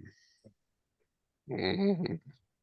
That Okay. glinting gives me worry though, Mhm. because that means it was. Gree just asks, "What the hell is it?" Maybe a little too loud. Does the thing like react? Mm, perhaps. Because as soon as like Greed does it too loud, like Nadim would quite literally put like his hand over his mouth and be like, "Shut up." And well, it's just shambling around there in the sand, and then it like looms for a few moments in your guys' direction. And so the three of you are like spellbound for a few moments, and it's like in the moonlight, like its fucking eyes are glowing. You see its eyes are glowing. And the three of you just, oh fuck. And it Out starts of curiosity, shambling in your guys' direction. fuck. When I saw the apparel and saw the glinting, I didn't see any fabric uh in strips or strands, did I? You're about to.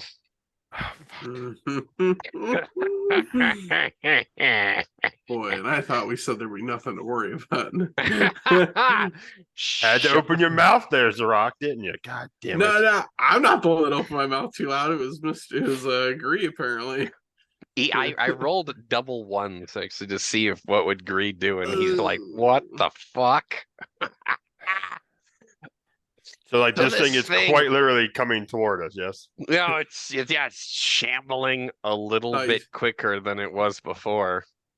You Thought you kind said of you get didn't the have his feeling that character it sheet. can't actually move very quickly, but it gets closer. And you do see like the tattered ribbons of something and like shit dropping off of it in like gritty, like granular, like it's leaving a trail of something. Its eyes are glowing. It's like its arms are kind of like cocked in like this really grotesque like grabbing motion, and it's wearing a mantle, like a shoulder mantle of gold that's set with this big ass, like it's like 3 inches long. You can see it. Um, it's like a garnet stone like this cut in the form of this big ass fucking scarab beetle, and its eyes are glowing, and it's got it's like these tattered ribbons that are dirty and awful looking, and Gree, being the overly superstitious individual he is, shrieks and fucking runs. Oh, god damn it. Like he leaves continuity. Well, what the fuck do we do? Go get him.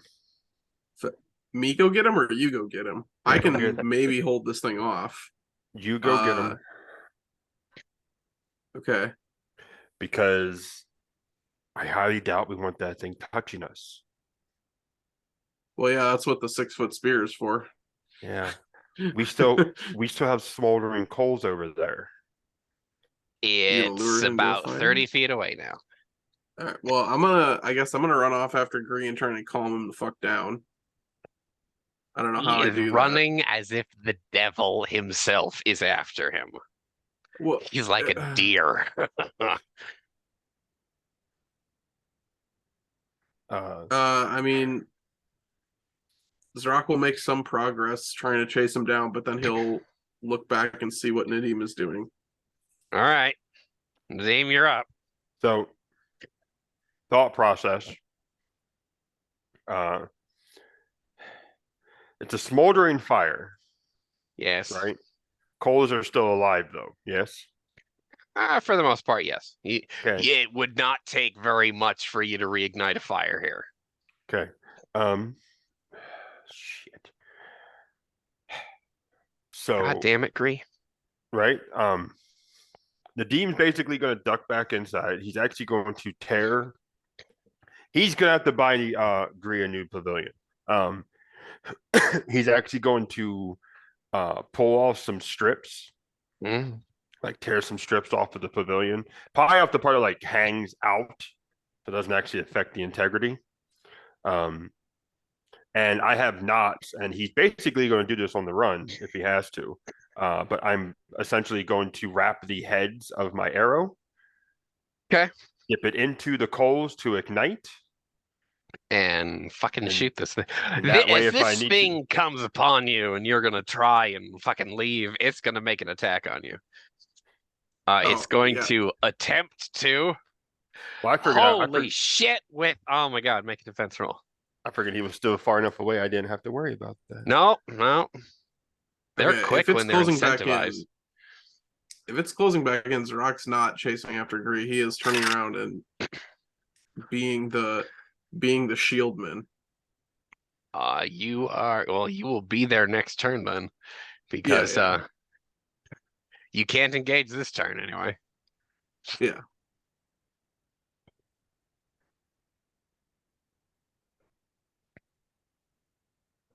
So 15.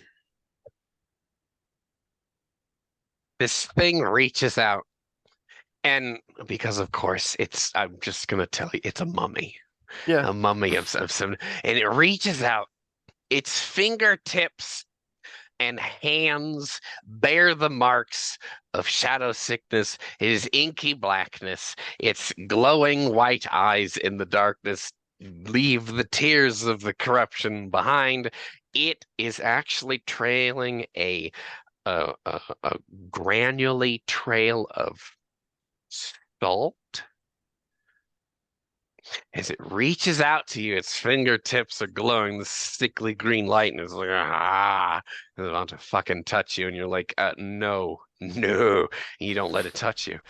And you're gonna have to make me a wild lore test. You're gonna try and light these arrows as you're running.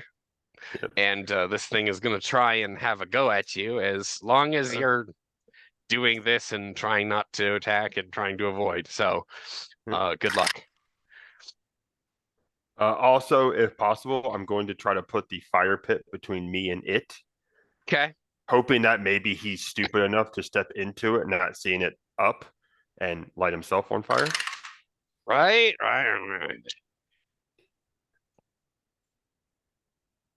You know, Zorak, you could have just let the thing walk by. 22. What? Ah! Is it I don't 25? see how this is Yeah, my yeah, fault. yeah. That 22. is Yeah. that actually, well, 22. Yeah, and that's he's not going to be able to get an opportunity attack off. So yeah, no, you got a lit arrow. Fuck him. Get him. Yeah. Yeah. We will fire. Yeah. Fucking get him. Yeah, dude, make your attack, man. I'm pretty sure you're gonna be able to fucking hit him because that defense is terrible. God damn, is that terrible?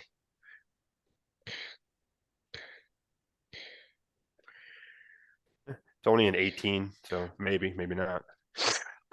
He got well, that is 3 dispatch on him. Is Ooh. what you got is all I'm gonna say. Oh, nice. So that's Nice. 7 dispatch on him. Thank you, Oh yeah. assassin.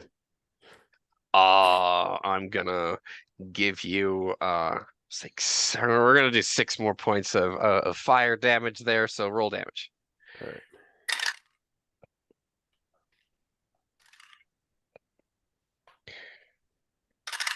Well, there we go. All right, so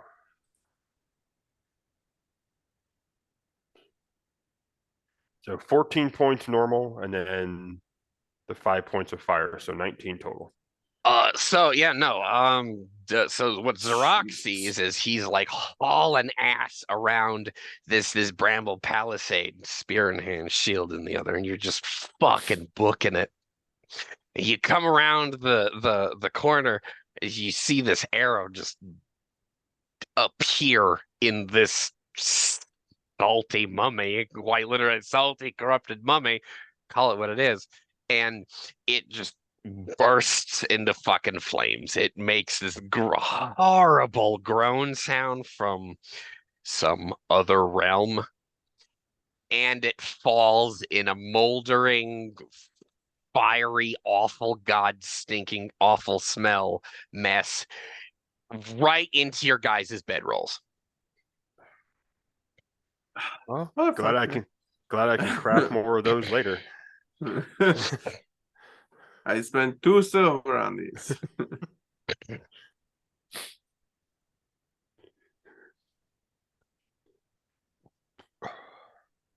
Yeah. So that was a thing. And of course, me and you can't talk because Gree's off somewhere, so it's going to be awkward. Well, Oh yeah, he's in the Zerak's next just fucking county right now.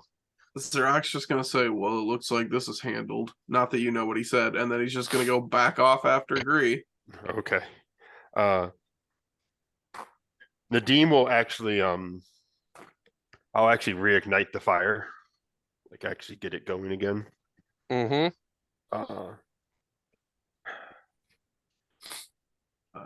I'm gonna do a hard sprint to try and catch up to Gree, just fucking flat out How? sprinting Okay. my ass off to calm him All to right. catch him.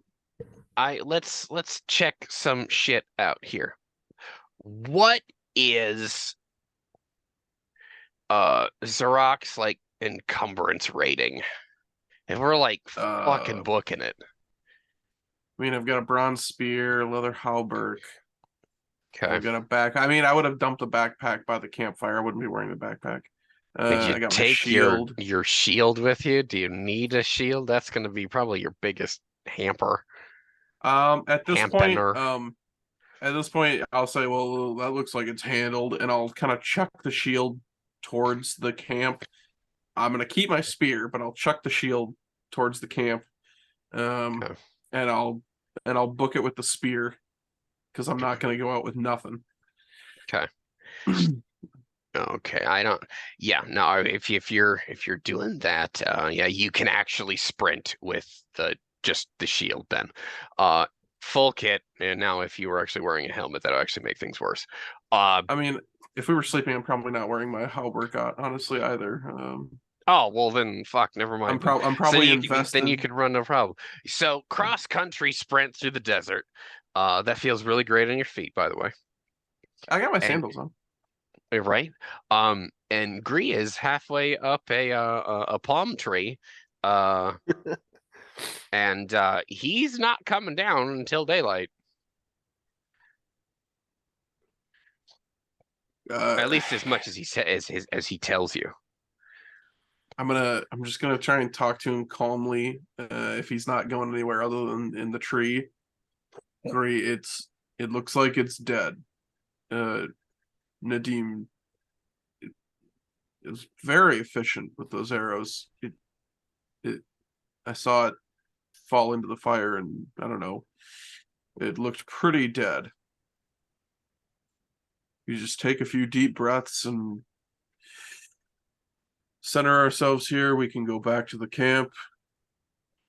He simply says, through his gasping and his hyperventilating, "You can't kill the undead." I mean, it looked like it was re-dead. How did he kill it? With a flaming arrow. He looks down at you like with genuine incredulity, with fire. How does Nadim know how to do that with fire? Yeah, I don't Only know. the priests know how to do that. Is he a priest? Is he a priest that we don't know of? You should go ask him. He's one of the priest wizards from back home. I don't want to come down.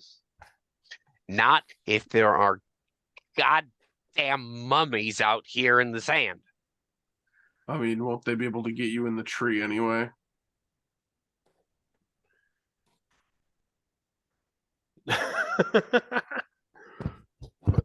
Wouldn't it be safer if you could He start pees running? his pants. I just bought you those clothes. Yeah, you feel a little bit of trickling coming down This is the not the palm time tree for a there. golden shower. And he's that is a horrible thing to say if you're trying to calm someone down. What? Fuck! Can I persuade him to come down? You're attempting to persuade him as we speak. I- Shake the tree, make him fall out. No, I'm joking. I'm not there. Don't worry about it. Fuck, I would. Should I shake the tree? Yeah.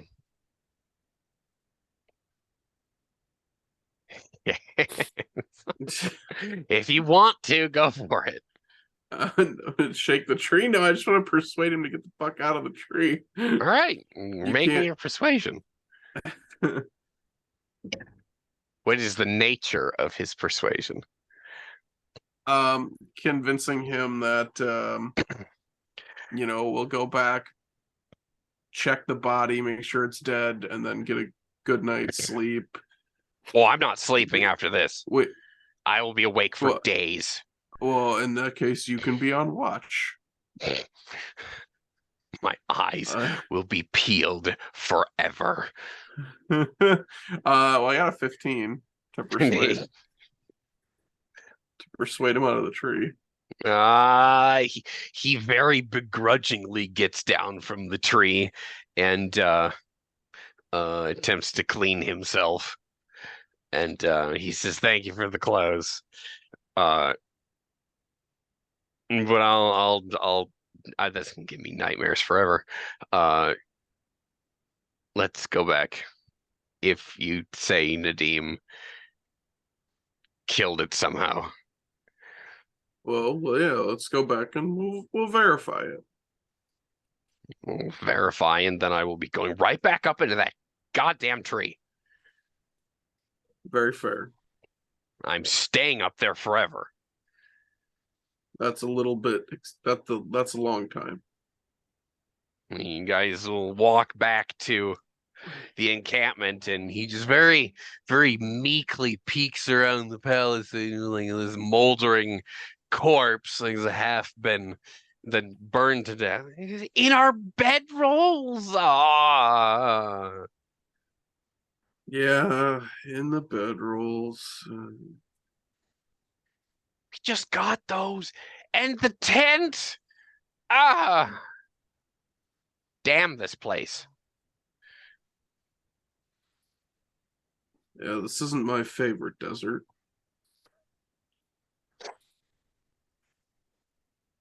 I'll make us new bedrolls. Don't worry. He's gonna take up watch. And he's gonna have his saber in his hand the whole fucking night. The rest of the night. You know, Zarok, you could have just had it, just let it walk right on by.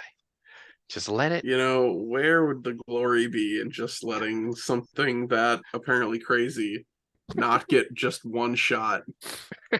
So, Hey man. Now we know that Gree is terrified of the undead. sands are a little bit safer now. Okay, so the night passes uneventfully now. Now, Uneventfully now. And when dawn rises, Gree is wide awake. His eyes are like saucers. He goes, "There are no more evil spirits in this encampment." if someone wouldn't have, asked a little too loudly what it was. Well, by all the gods, is an abomination to all things living. As an aside on that, when Zarok was getting Gree after all that, Nadim would have used more of the cloth, or if he even had gloves of his own, after getting the fire going, he would have looked over this corpse. And he actually worships, I cannot say the freaking name, it's Ishtar's sister, the one who rules over the land of the dead here. Ereshkigal? Ereshkigal, yes. Yes. Nadim will actually say a prayer to her as he's looking over this mummy, basically trying to get it to go back to where it's supposed to go. Besides it just being like the gold mantle, and I think you said amethyst, is there anything else of note about this Garnet. thing? It's a red Garnet. stone, a garnet Sorry, stone. garnet. Yes, garnet. Was there anything else of note? Yes. Yes, there is. Let me look at my notes here quickly. On the corpse of the mummy, we see stuck into what's left of like what would be its girdle and or skirt that it wore in the burial tomb is thrust a dagger. Do you do anything to accost said dagger? Do you police it? Are you looting this corpse in any way? Okay, first off, do I recognize the mantle? Like, is that would I be to know? Like, It's some noble dead nobleman from whatever the fuck. right? No But one like, you no would know way. of, Okay, but is a wealthy somebody. right. Yeah. Actually, let's see if he would or not. Though the scarab may or may not be a symbol that you're not familiar with, a devotee of something. Okay. Possibly the scarab is a spirit totem of some kind. We don't quite know. Yeah. With a hand wrapped up, he's not stupid. He's not going to touch the undead with his bare hands. That's Oh fuck yeah! super bad juju. Yeah, he will actually attempt to take the dagger out. He is also sorry, he is also going to take off the mantle at some point too. okay. So the dagger is made of fey iron and actually glistens in the morning sun there. Ooh. Silver and white glistens in the morning sunlight. It is set with stones. It is made of, I say its hilt is made out of elephant ivory, like an ironwood, brass, and gold. They're like a very, very decorative and possibly the side arm of a nobleman of some kind from some past era. And he has like stuffed down his throat like a handful of gold coins that are minted in a fashion that is very, very outdated. They're octagonal coins, which it's your prayer to Aresh Kagal would kind of sort of like, oh well, this is probably something to pay the ferryman with, but my God, that ferryman is expensive. There's like Right. 12 gold in this guy's throat.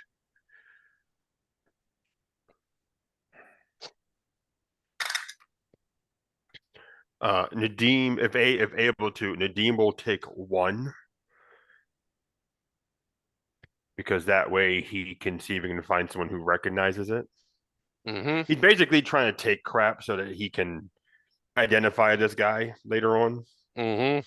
Because there's no fucking tombs around here. Well, there might be one tomb around here, but you know, a man of this stature should have been in the fucking pyramid, basically. And there are none. Mm-hmm. So either the man's really old or really displaced. So, anything else? No, this individual was buried with just his current panoply, and this poor devil has been drug into undeath somehow and was cursed to walk the mortal realm, or the realm of the living, in search for things to eat and turn into salt. Right, yeah, he left a trail of salt. Salty bastard.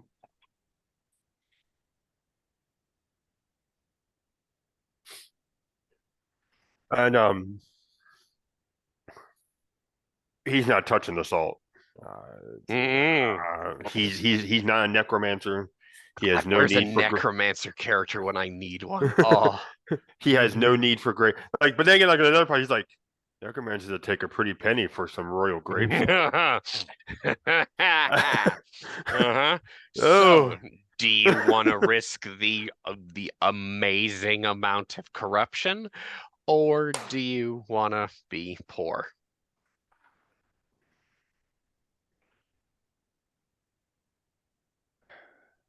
no, because right now in the middle of goddamn nowhere, and he messes with shady people, but he normally doesn't mess with necromancers.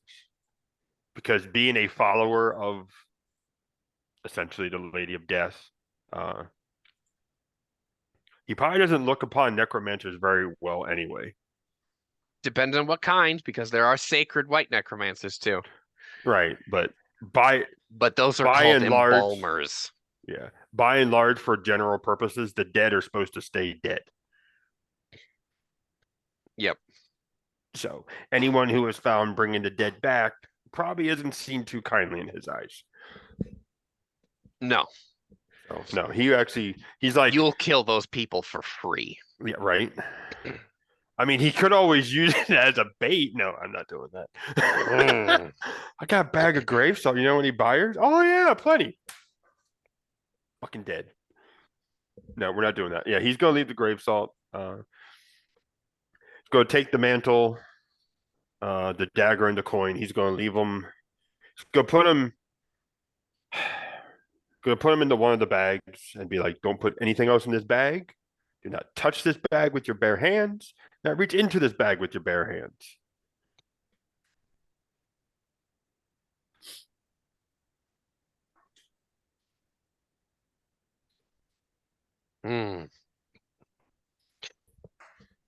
Sorry, hang on. I was just going over my notes. Say that one more time.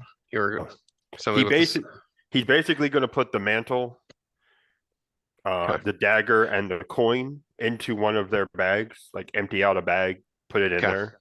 He's going to look at the other two, be like, don't reach your hand in here with the bare hand. Also, the loot, not the sand. Okay.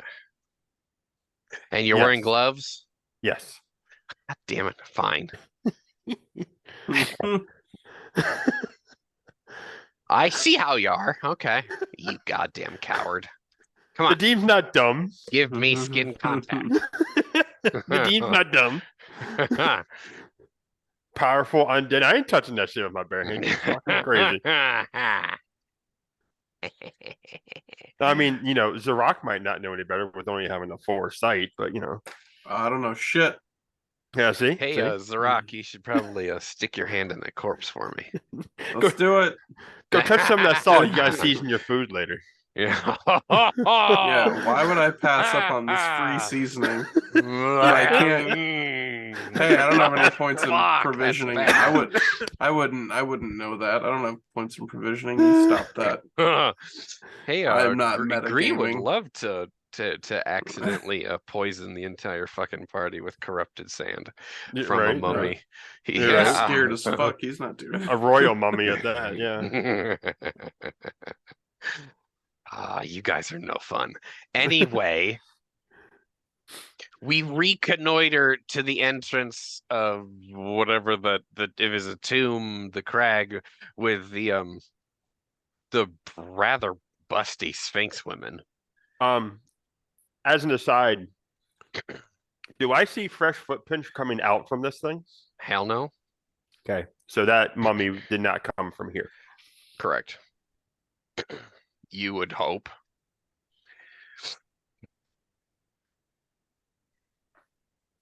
So, Yeah.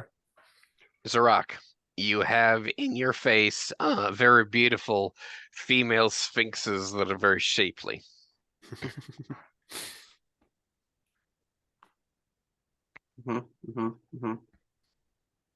I like where this is going. These ladies are cute.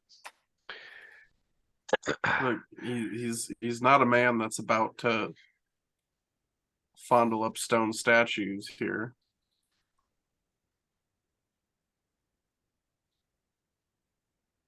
But He's not. I hear a butt no, coming. no, Ah, no. you're He's the very one. he respects the artwork. Takes it But in with the connoisseur's eye. no, he doesn't linger much on the Mm. on the bodily form of the sphinxes. There's a sad look to his eye. He looks, he admires for a second. There's a little sadness, and he turns to his companions. Is this the cave? This is the cave. Back.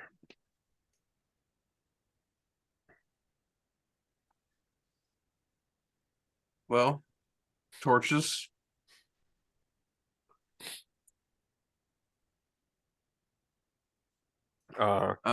Before torches, how far down can I see now with it being daylight? Not much farther. It's like this angle like doesn't penetrate all the way down there. Okay, yeah. So yeah, Still got the fetid smell. Is it still rancid and raunchy and prevalent? Prevalent and salty. Pungent. it's salty. Fuck off with the salt. There is a tang of salt in the air. The demon's gonna wrap another one of his arrows in cloth just in preparation. You coward. He's just resourceful. Yep, I get you. All right. Marching order. Torches in full kit, huh? Full vitality and everything. Rock and roll, baby.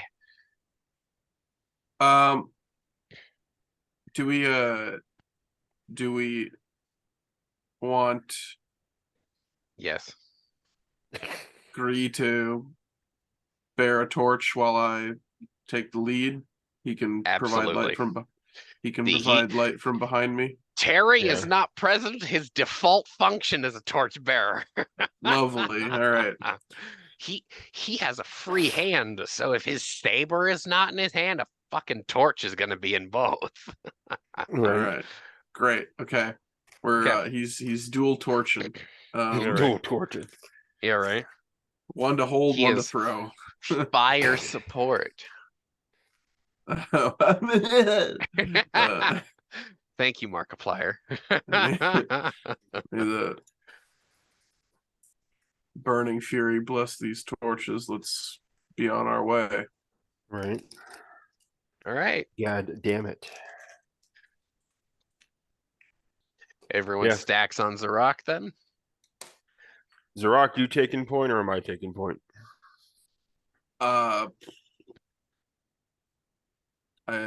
You are probably a little more sharp of eye of things that we may need to look out for, but I can be right behind you with the shield and the spear at the ready. All right. If it is not too cramped, actually, we gotta do the rules properly. I was about to just lobby for you guys, and I really shouldn't be doing that. Is the spear the only weapon that Zarak has? Oh, yeah, probably. I mean, then he's fighting with a long weapon indoors. He's going to be taking a -4 penalty to every attack in there. That's what he has. Okay, all right. He's an open sands desert warrior. Cramped fighting is not how he does things. All right, cool. No, not at all. Question. All right, man. Question about that real quick. Yep. If it's Mhm. strictly stabbing, like he's literally just going out and in, would that still take a negative since that should be the function in a cramped space? That is that Being is hair being splitty of splitting. hairs, I know yes. you're trying to like lobby for him Yeah. for us for survival purposes and to keep it rules light and not crunchy. I just go -4 indoors. Done. Okay. Okay. Fair enough. It makes sense that I wish we didn't have this, and that's why grappling is just an attack roll and not a completely separate modifier. So trying to keep it real simple, real Right, if light, real anything, simple. I can take a defensive posture or something, and I can try and fend off something with my shield or something. Right? Okay. How do you I don't wish know to how you proceed? fight. I don't know how you fight with a shield, but I can shield bash maybe. um, can we walk side by side? Can we walk two up front, one It's a behind, little bit or is it cramped for that. That shield is taking up okay? most of the walkway. Okay. Well, you go first since you have the shield to defend, and Yeah. I'll come in behind you. Yeah, let's do that. Yep. All right, I'm going first. Hold the torch in Hopefully, your other hand. That way you have something to use. well, how Because am I the gonna? D, Unless I'm gonna leave my spear behind, I have to. I assume this is so cramped where I can't put it on my. I can't loop it through a strap or anything. It's gonna like scrape the ceiling. I assume it's that cramped.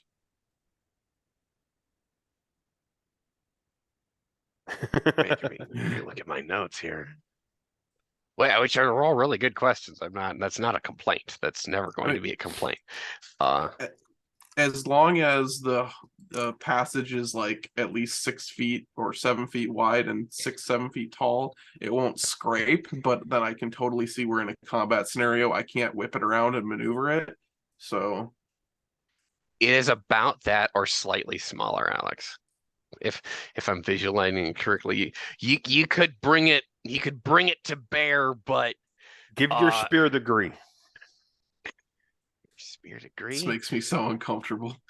Why would Gree can't use a spear? No, but he can hold it. Just because I can't really use the spear up front and the shield and the torch. All right. So what's the marching order here? It's a rock, Zrock in Nadim, front. green. Rock. Okay, correct. All right, cool.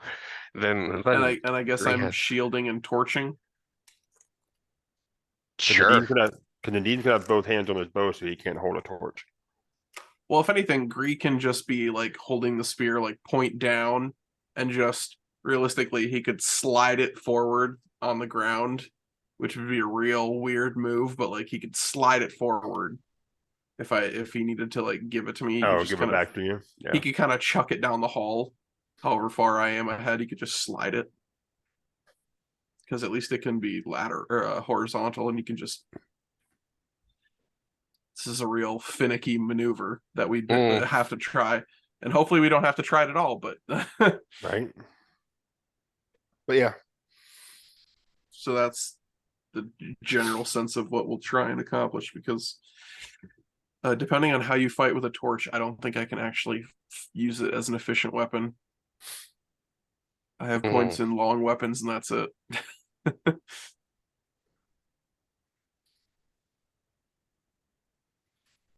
Yeah, no, that seems like uh, a good tactic here. Cramped as it may be, you guys can proceed to the bottom of the stairway. Try not to slip and fall on the loose sand, but you guys get down there. Any Yeah. more blood? Any more blood smears from that first one? Nope. Well, actually, no blood, but you see like the pit in the bottom, like in the sand at the bottom of the stairway that like a small body would have like flopped over. Right. I see the depression The from where she hit the impact. bottom. Yeah. Yeah, I'll be looking out for like any sort of trap or any sort of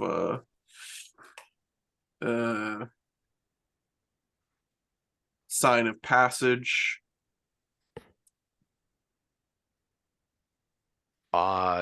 She got up and ran off into the darkness. Yeah, that should be And pretty obvious. Did you say that the whole floor was loose sand or just at the base of the stairs? At the base of the stairs, it just goes to sand. Okay.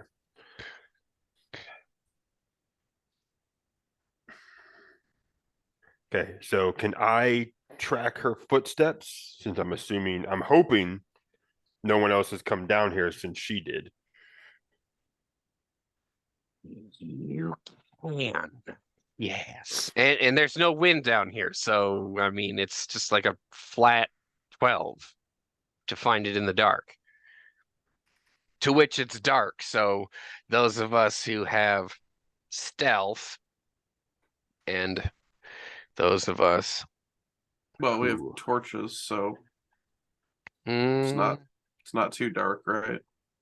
ah, it's dark enough. Hang on here.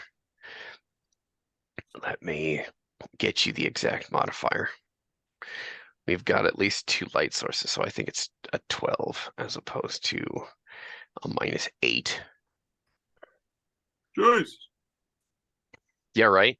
Ask Mike about the time that I shut the lights off on him during combat. Yeah, fuck off with No. that. These motherfuckers, they fight dirty. Oh my God. So Uh, maybe yeah, it's -4. Oh sort boy. of wild luring But this to track. yeah, no, it's a +4 to stealth, -4 to attacks.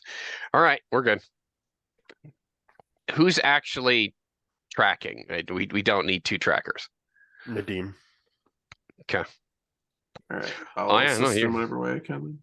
you'll I'll assist with a torch and a helpful word. you uh you'll follow it through what looks through a trail through what looks like this catacomb until it kind of opens up into a kind of a wider gallery, and you see a bunch of statuary in there. Incredibly lifelike statuary wearing clothes that could only have been wrought by the hands of a master. Because the way the fabric is carved on these individuals, the expressions of questioning, strife, and anxiety. There's 8 of them down here, and they all seem to be statues of like these cannibal people, these tribal star nomads. They're all wearing similar loincloths and armed with weapons. You have they're not painted statues, it's all granite. Uh and they all like have similar like scarification, like their tribal markings, if you will. Similar to the goobers that we saw at the camp there. Yeah, possibly the same people.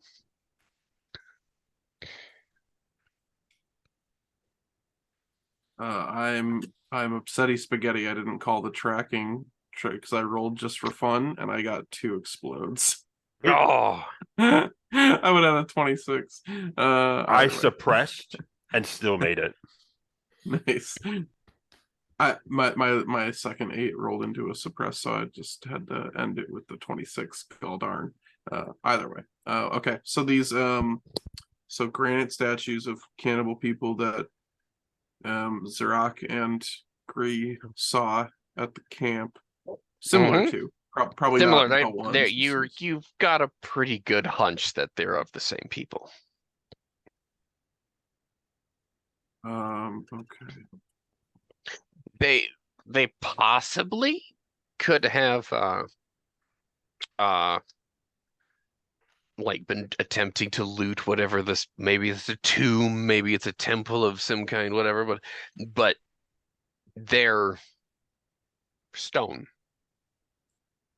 Like they're dressed like a war band would be, but why would statues be here?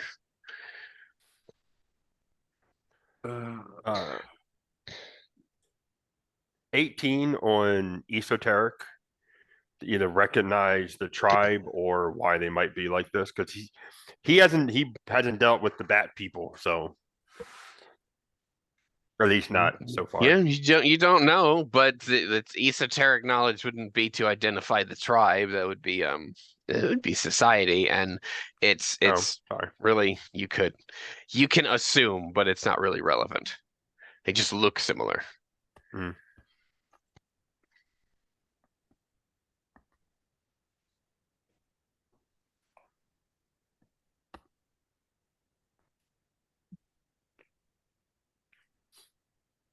I don't. Well, yeah. I don't know what those two are doing, but he's going to keep looking for the tracks.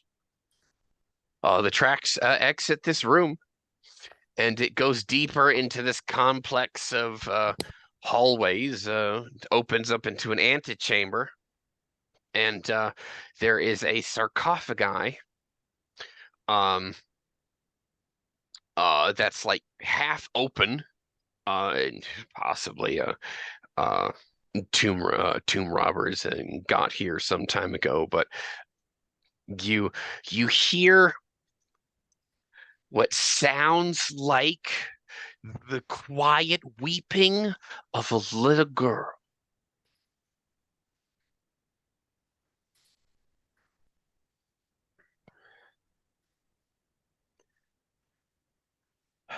Nadim will put away his bow, and I guess he'll. Where's the weeping coming from again? From behind the sarcophagus, so the Behind back half of this room.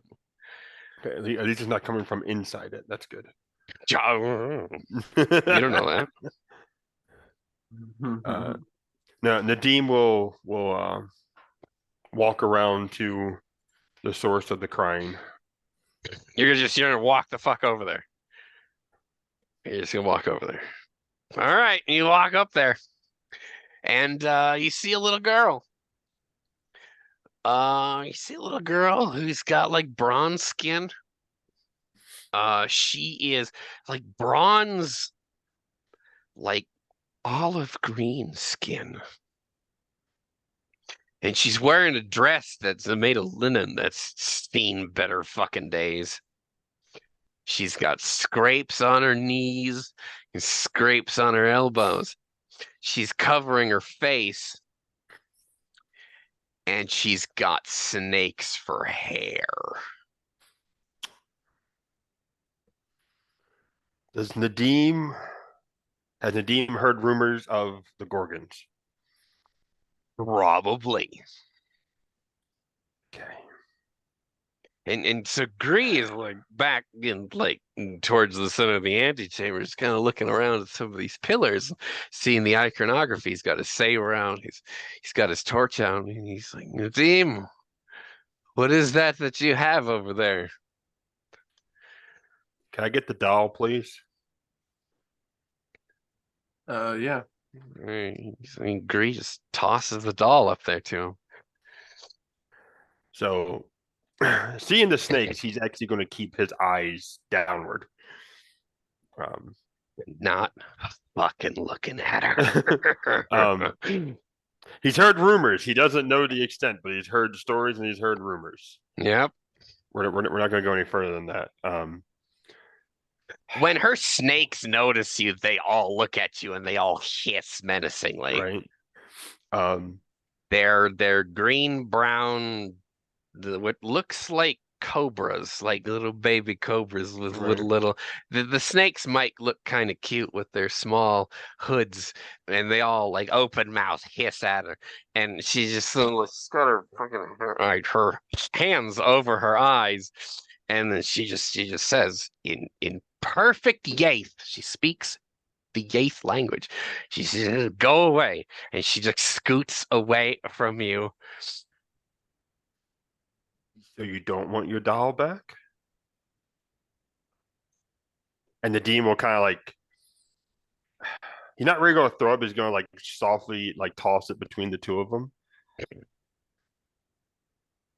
Figure a little girl would want her doll back. She's like, I think she's like, no, I lost Moo by the river. Mm-hmm. And then she's like little girl, fucking, she like, oh, she moves her fingers. Hey, we're not fucking looking at her. Here. Fuck. So of course she gasps and she takes up the doll and she like hugs the shit out of this doll, and she would have killed this doll if it was a person. She Right. squeezes doll, and here come the tears. Holy shit. There are the fucking tears. Her snakes aren't hissing anymore. Right. But the rest of us in the room now hear the active weeping of a little girl who's effectively like a 9-year-old human. So she's like 3.5, 4.5 cycles old, Right. but like a 9-year-old little girl, like really small, petite. She's pretty cute, but the fucking snakes and everything that goes on with Gorgons, absolutely monstrously horrifying. But still kind of adorable. Yeah, right. She's a little monster girl, I guess. Monsterly adorable. Yes. And monstrously adorable. Yes. Adorably monstrous. Yes. Yes. Yeah. The team's gonna let her like hug it out and everything. He still has everything up. He's not looking at her. Mm. Uh, You hear Greek call like, Nadim, what is that? Is the little girl up there? it's the girl. Hey, he just puts his sword away and starts fucking walking over. She's got snakes for hair. You what now? Did I stutter? It's a Gorgon child. Mm-hmm. What's that? Maybe like 3 cycles old. He just says, "Oh no."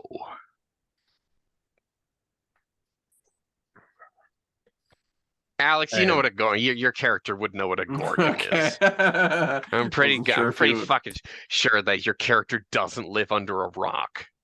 All right, okay. Make sure. Directing his voice back to the girl, and he's gonna. So, the cannibals are dead.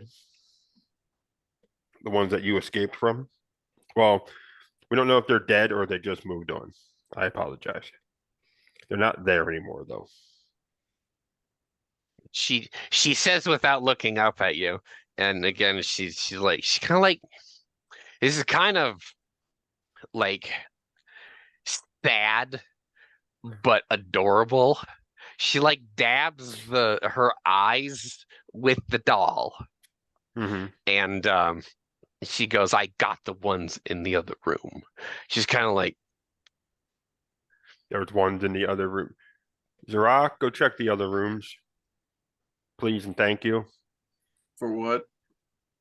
Apparently she got the other ones.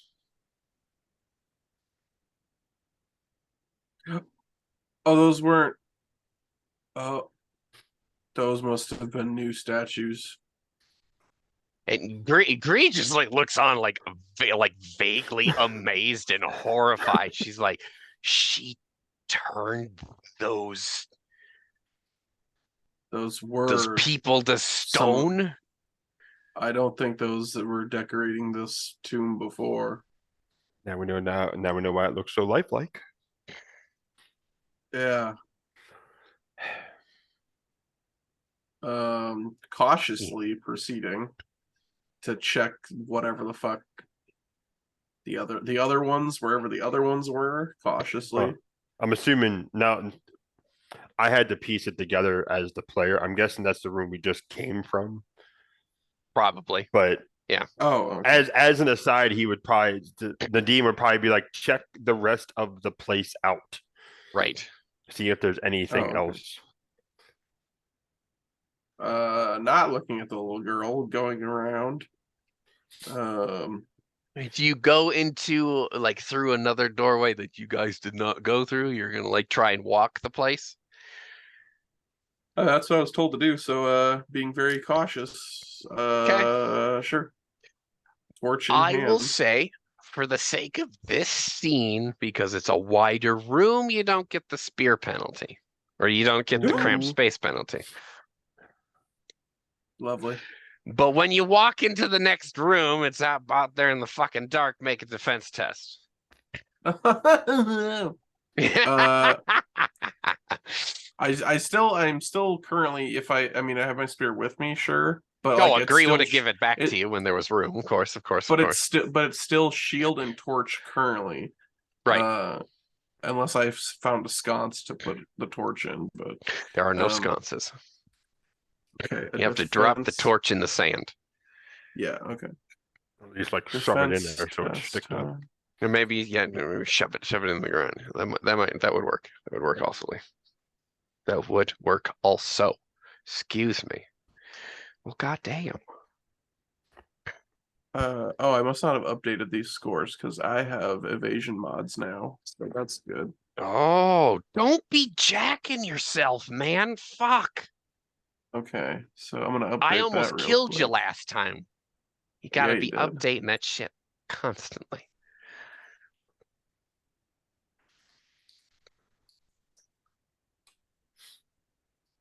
Okay.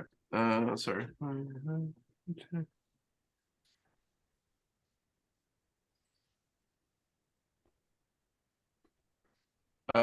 Defense roll 14. Defense are fucking 14. Ah, Jesus Christ. That is a 2 dispatch on you, my brother. God, man, that wasn't even a bad exploding. Roll. That was 2 5s. Like, it's still not even a bad roll for me. Okay, how my armor testing here? What, we having a fun time on the armor test? You goddamn better. Wow, fucking a half. Hang on. Insta death. Do not roll defense tests. Do not save. Do not move past fucking home. God damn it. Do not move past the river Styx. You're dead. Fuck you. This is not the Halani fight with Hellfire. I'm pretty sure you still get an armor test. And he's wearing his armor because he would have put it on. Yeah, make an armor test. Okay. Shit. Oh, that's awful. Yeah, that was a 1, so 3. What? Oh, Jesus. Oh my no, Alex. I D8 for a 1. These D8 are being bastards. I'm gonna cry. Get new fucking dice. I just killed you. You have 16 damage coming in, -1 for cover. That's 15 damage. 15. I have 19 vitality. You get stabbed in the fucking kidney for the difference. Because I suppose that's pretty grievous. In the kidney. General Kenobi. I mean, so what is that? Is that 15 straight up? So, I mean, so I would be at 4. Yeah, but then 3 from your armor test, so you took 12. Yeah, you took 12. So I only took 12? Okay. Yeah. 7? Okay. Another grievous wound to add to my collection. I love it. Right. So Nadim, you're up there, you're trying to calm this little girl down.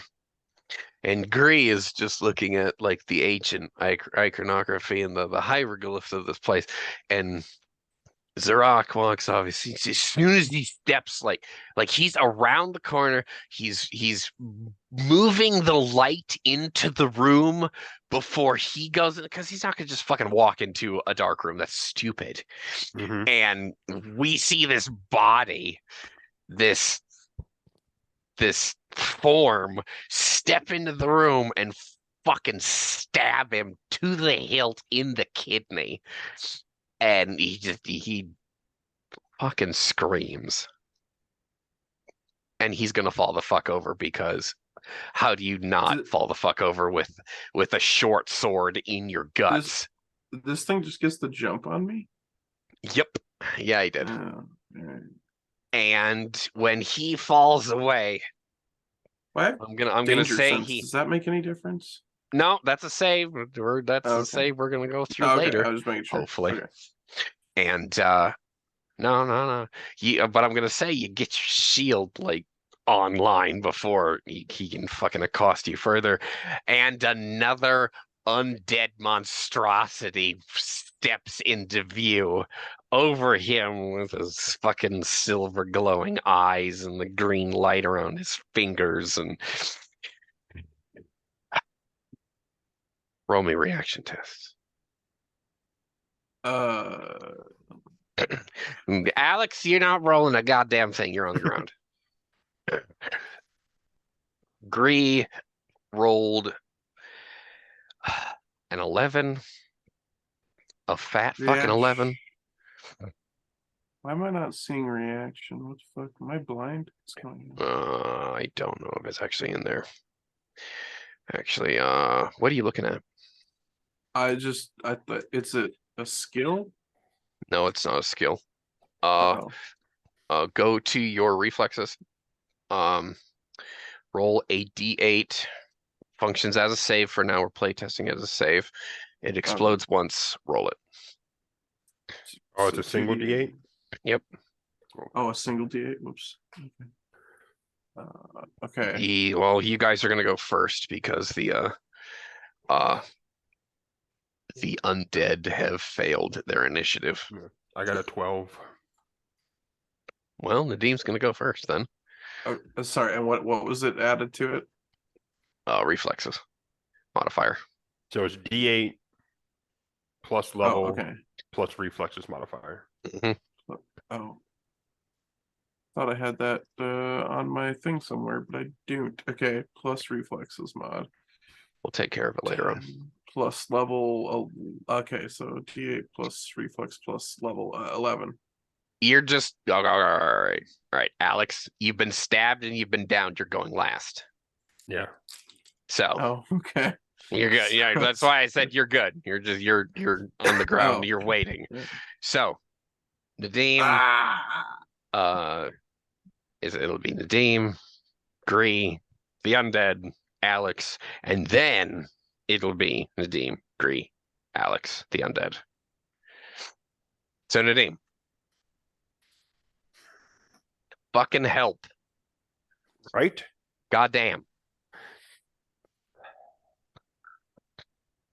All right. Nadim's going to stand up. He's going to tell the little girl to stay there. You know, she might not listen with how much of a badass she is anyway. Where did Zarok? Where'd you put the torch? It's on the ground next to me. It fell from my shocked hand as I was stabbed. Okay. Or maybe I fell to my knees and just kind of like happened to punch it into the ground. Mhm. You know.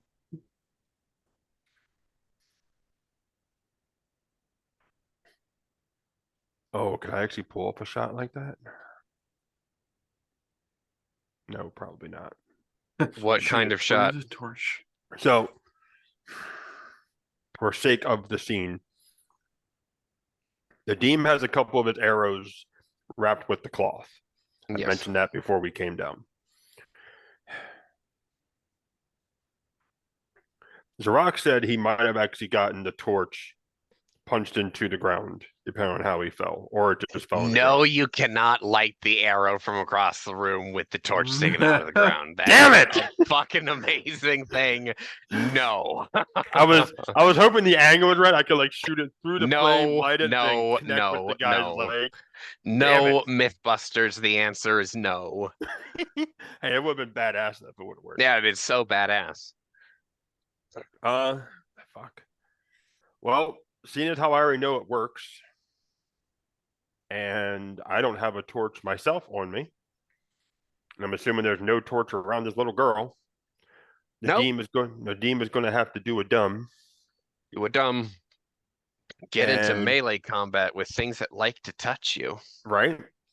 So essentially, I am going to try to run up, grab said torch, and light this sumbitch on fire. Yeah, you're gonna take an attack of opportunity then. As you're gonna try and grab it and then attack him. Yes. All right. For fuck's sake. Make your fucking defense test. I don't even look. I don't want to look at you right now. You just Just want to look sounds at a bad. dead man. God damn it. Maybe you should get my some new dice are all over the dice. goddamn place tonight. Either here's how my dice work.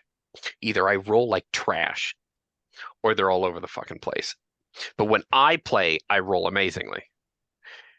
But or it's either garbage or all over the place or amazing or all over the fucking place. And I never understand why.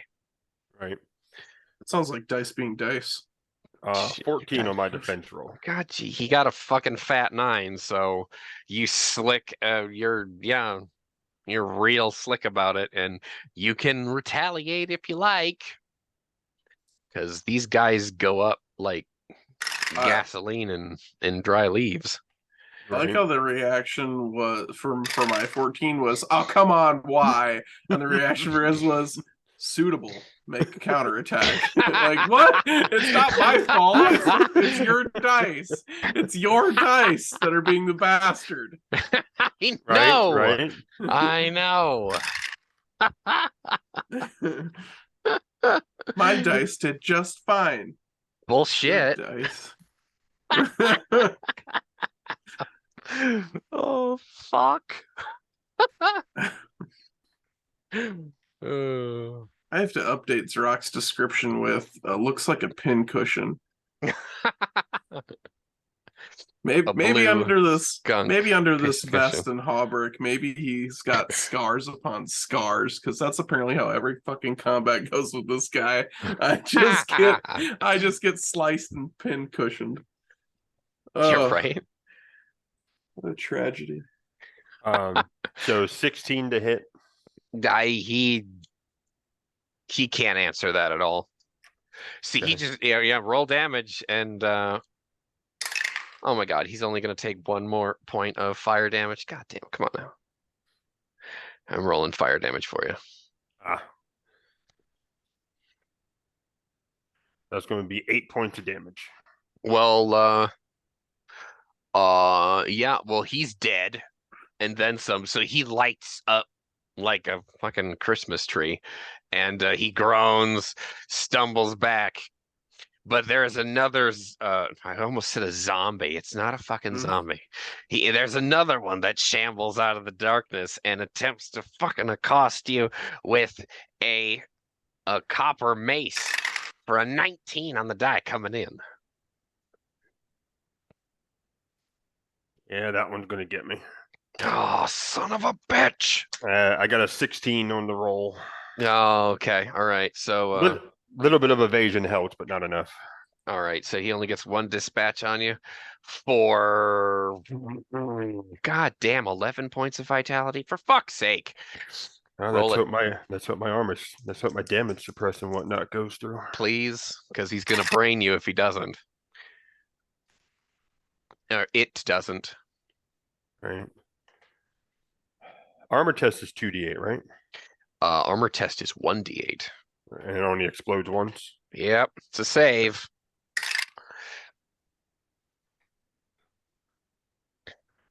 Oh, good. And it did explode. Thank the fucking gods. What's that 16. like? Shut up, Alex. Dude, the only time I've had an explode in like 3 weeks is that roll that I just did that didn't matter because it didn't count. I don't know if I've ever had a dice explode this entire campaign yet. Maybe one other time. Okay. One other time. Well, how much damage do you take, Mike? Well, how much was it total? 11 total. I did a 16 on the armor test. Okay, so you don't get anything. He fucking catches in the cloak or some shit. Yeah, your armor sustains the damage, so you get hit. It rings your bell, but you don't take any damage. And Gree is going to fucking attempt to fucking come in here with his torch, maybe.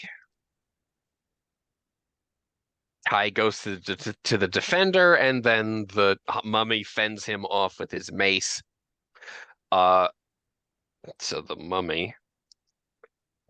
Actually, well, shit. We no, that's the full initiative. Hey, Alex, you're going last. What are you doing? Uh, And then we're back boy, at the top. I guess I'm trying to grip my spear from the ground and do Hoist maybe an yourself up. upward thrust through this thing's stomach, Do or the where its thing, stomach please. should be. All right, let's Roll that get attack. vengeance. That's dog shit. What are these dice doing? That's an This is 18 fucking- on his defense. No, I'm not even gonna bother with the rest of it. That was a 1 and a 3. I'm not gonna God bother. damn it! All the hell What the off. fuck? Hey, so Nadim, help, please. Where You are wanna? all of my stupid dice? Alex, I love the fact that you torture yourself to come game with us, but I have I never do. in all of my long years of gaming have ever Seen so many experienced bad someone rolls. who has just garbage ass luck. Yeah, it didn't used to be this bad. This campaign is marking the worst I've ever rolled consistently. These All dice right. don't like me. All right. Nadim, help. So 14 to attempt to swing at him with the torch. And God damn it. Oh my God, no, with the 24. Okay. He steps back. This is a pretty wily, very lively undead, is what it looks like. So So what? Okay, did he actually step back into the previous room? no, he's stepped back to avoid you. Okay, so it wasn't far enough to put him all the way back. Okay. And Gree is going to attempt to actually attack. God, okay. With a 23, that actually might get him. And it actually does get him. Hey, Alex, would you like to roll for Grease damage, please, and add 4 fire damage to it? Yeah, roll damage.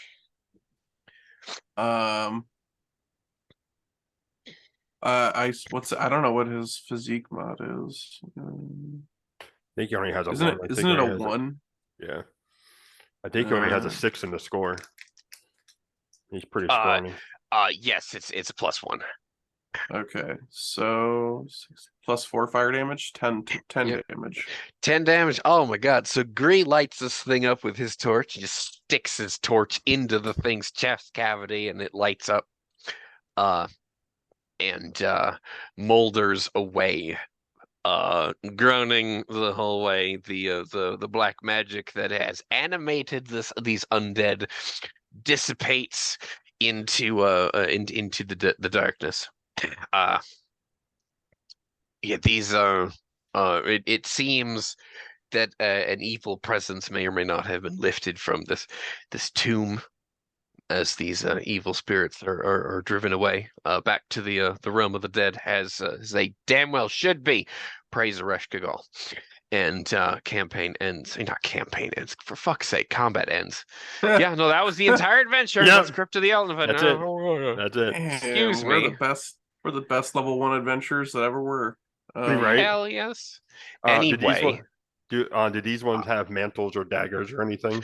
no, they're wearing the one that was carrying a copper short sword was armed with a breastplate.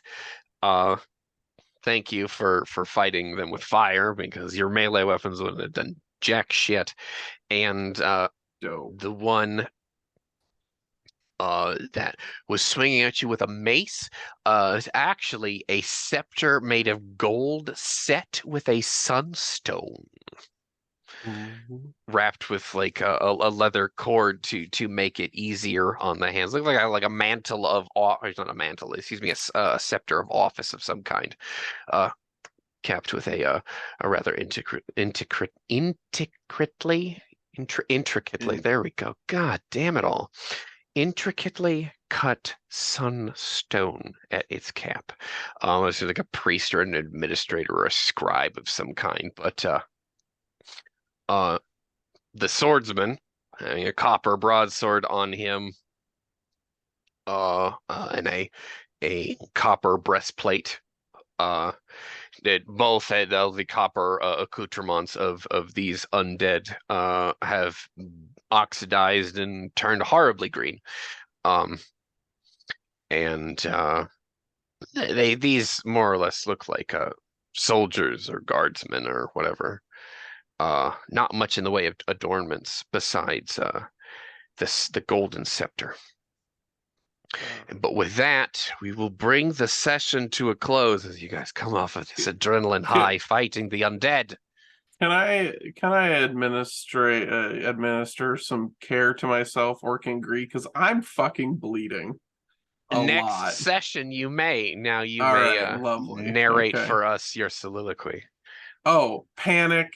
Um, a lot of panic, some worry. Why does this keep happening? You failure. You failure. You found the girl, and now you're just gonna die. You're not even gonna be able to help her. Just like you couldn't help your family, you're a fucking failure. You're gonna bleed out on the floor of this crypt, this tomb. Fuck. Maybe I should just die because I can't even defend myself, let alone my village, my family. What good am I? I can't even defend myself. The one person who doesn't matter to me, I can't defend anybody. That's why they're all gone. Just like I might be.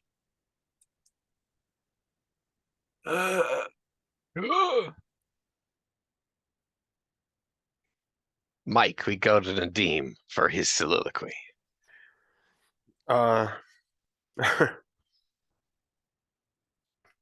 The Deem is busy making prayers to Erishkigal. Said that right? Erishkigal. Okay. I always hate the nomenclature sometimes. I always think I'm going to get him wrong. No, he's saying prayers to them. With one of his gloved hands, he actually will pick up that scepter of power to put in with the other items. So hopefully they can identify these people at a later date.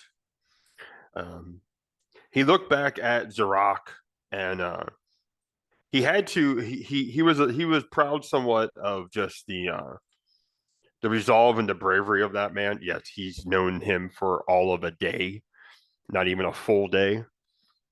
But you can't say that man is not brave. And he took a pretty hefty wound. Nadim, one, has no way to mend a person. He deals with only the dark side of apothecary. And two, he does remember Grease saying, I can put people back together. So he's kind of putting all of that into Grease's hands of, all right, well, here's your chance to put them back together. Good luck. He kind of puts the torch he kind of puts like in the doorway. That way they can kind of see inside there for later on. Also, hopefully to kind of bar anything else from coming through because he now realizes these things don't like fire at all, which is good. His mind then goes back to the little girl.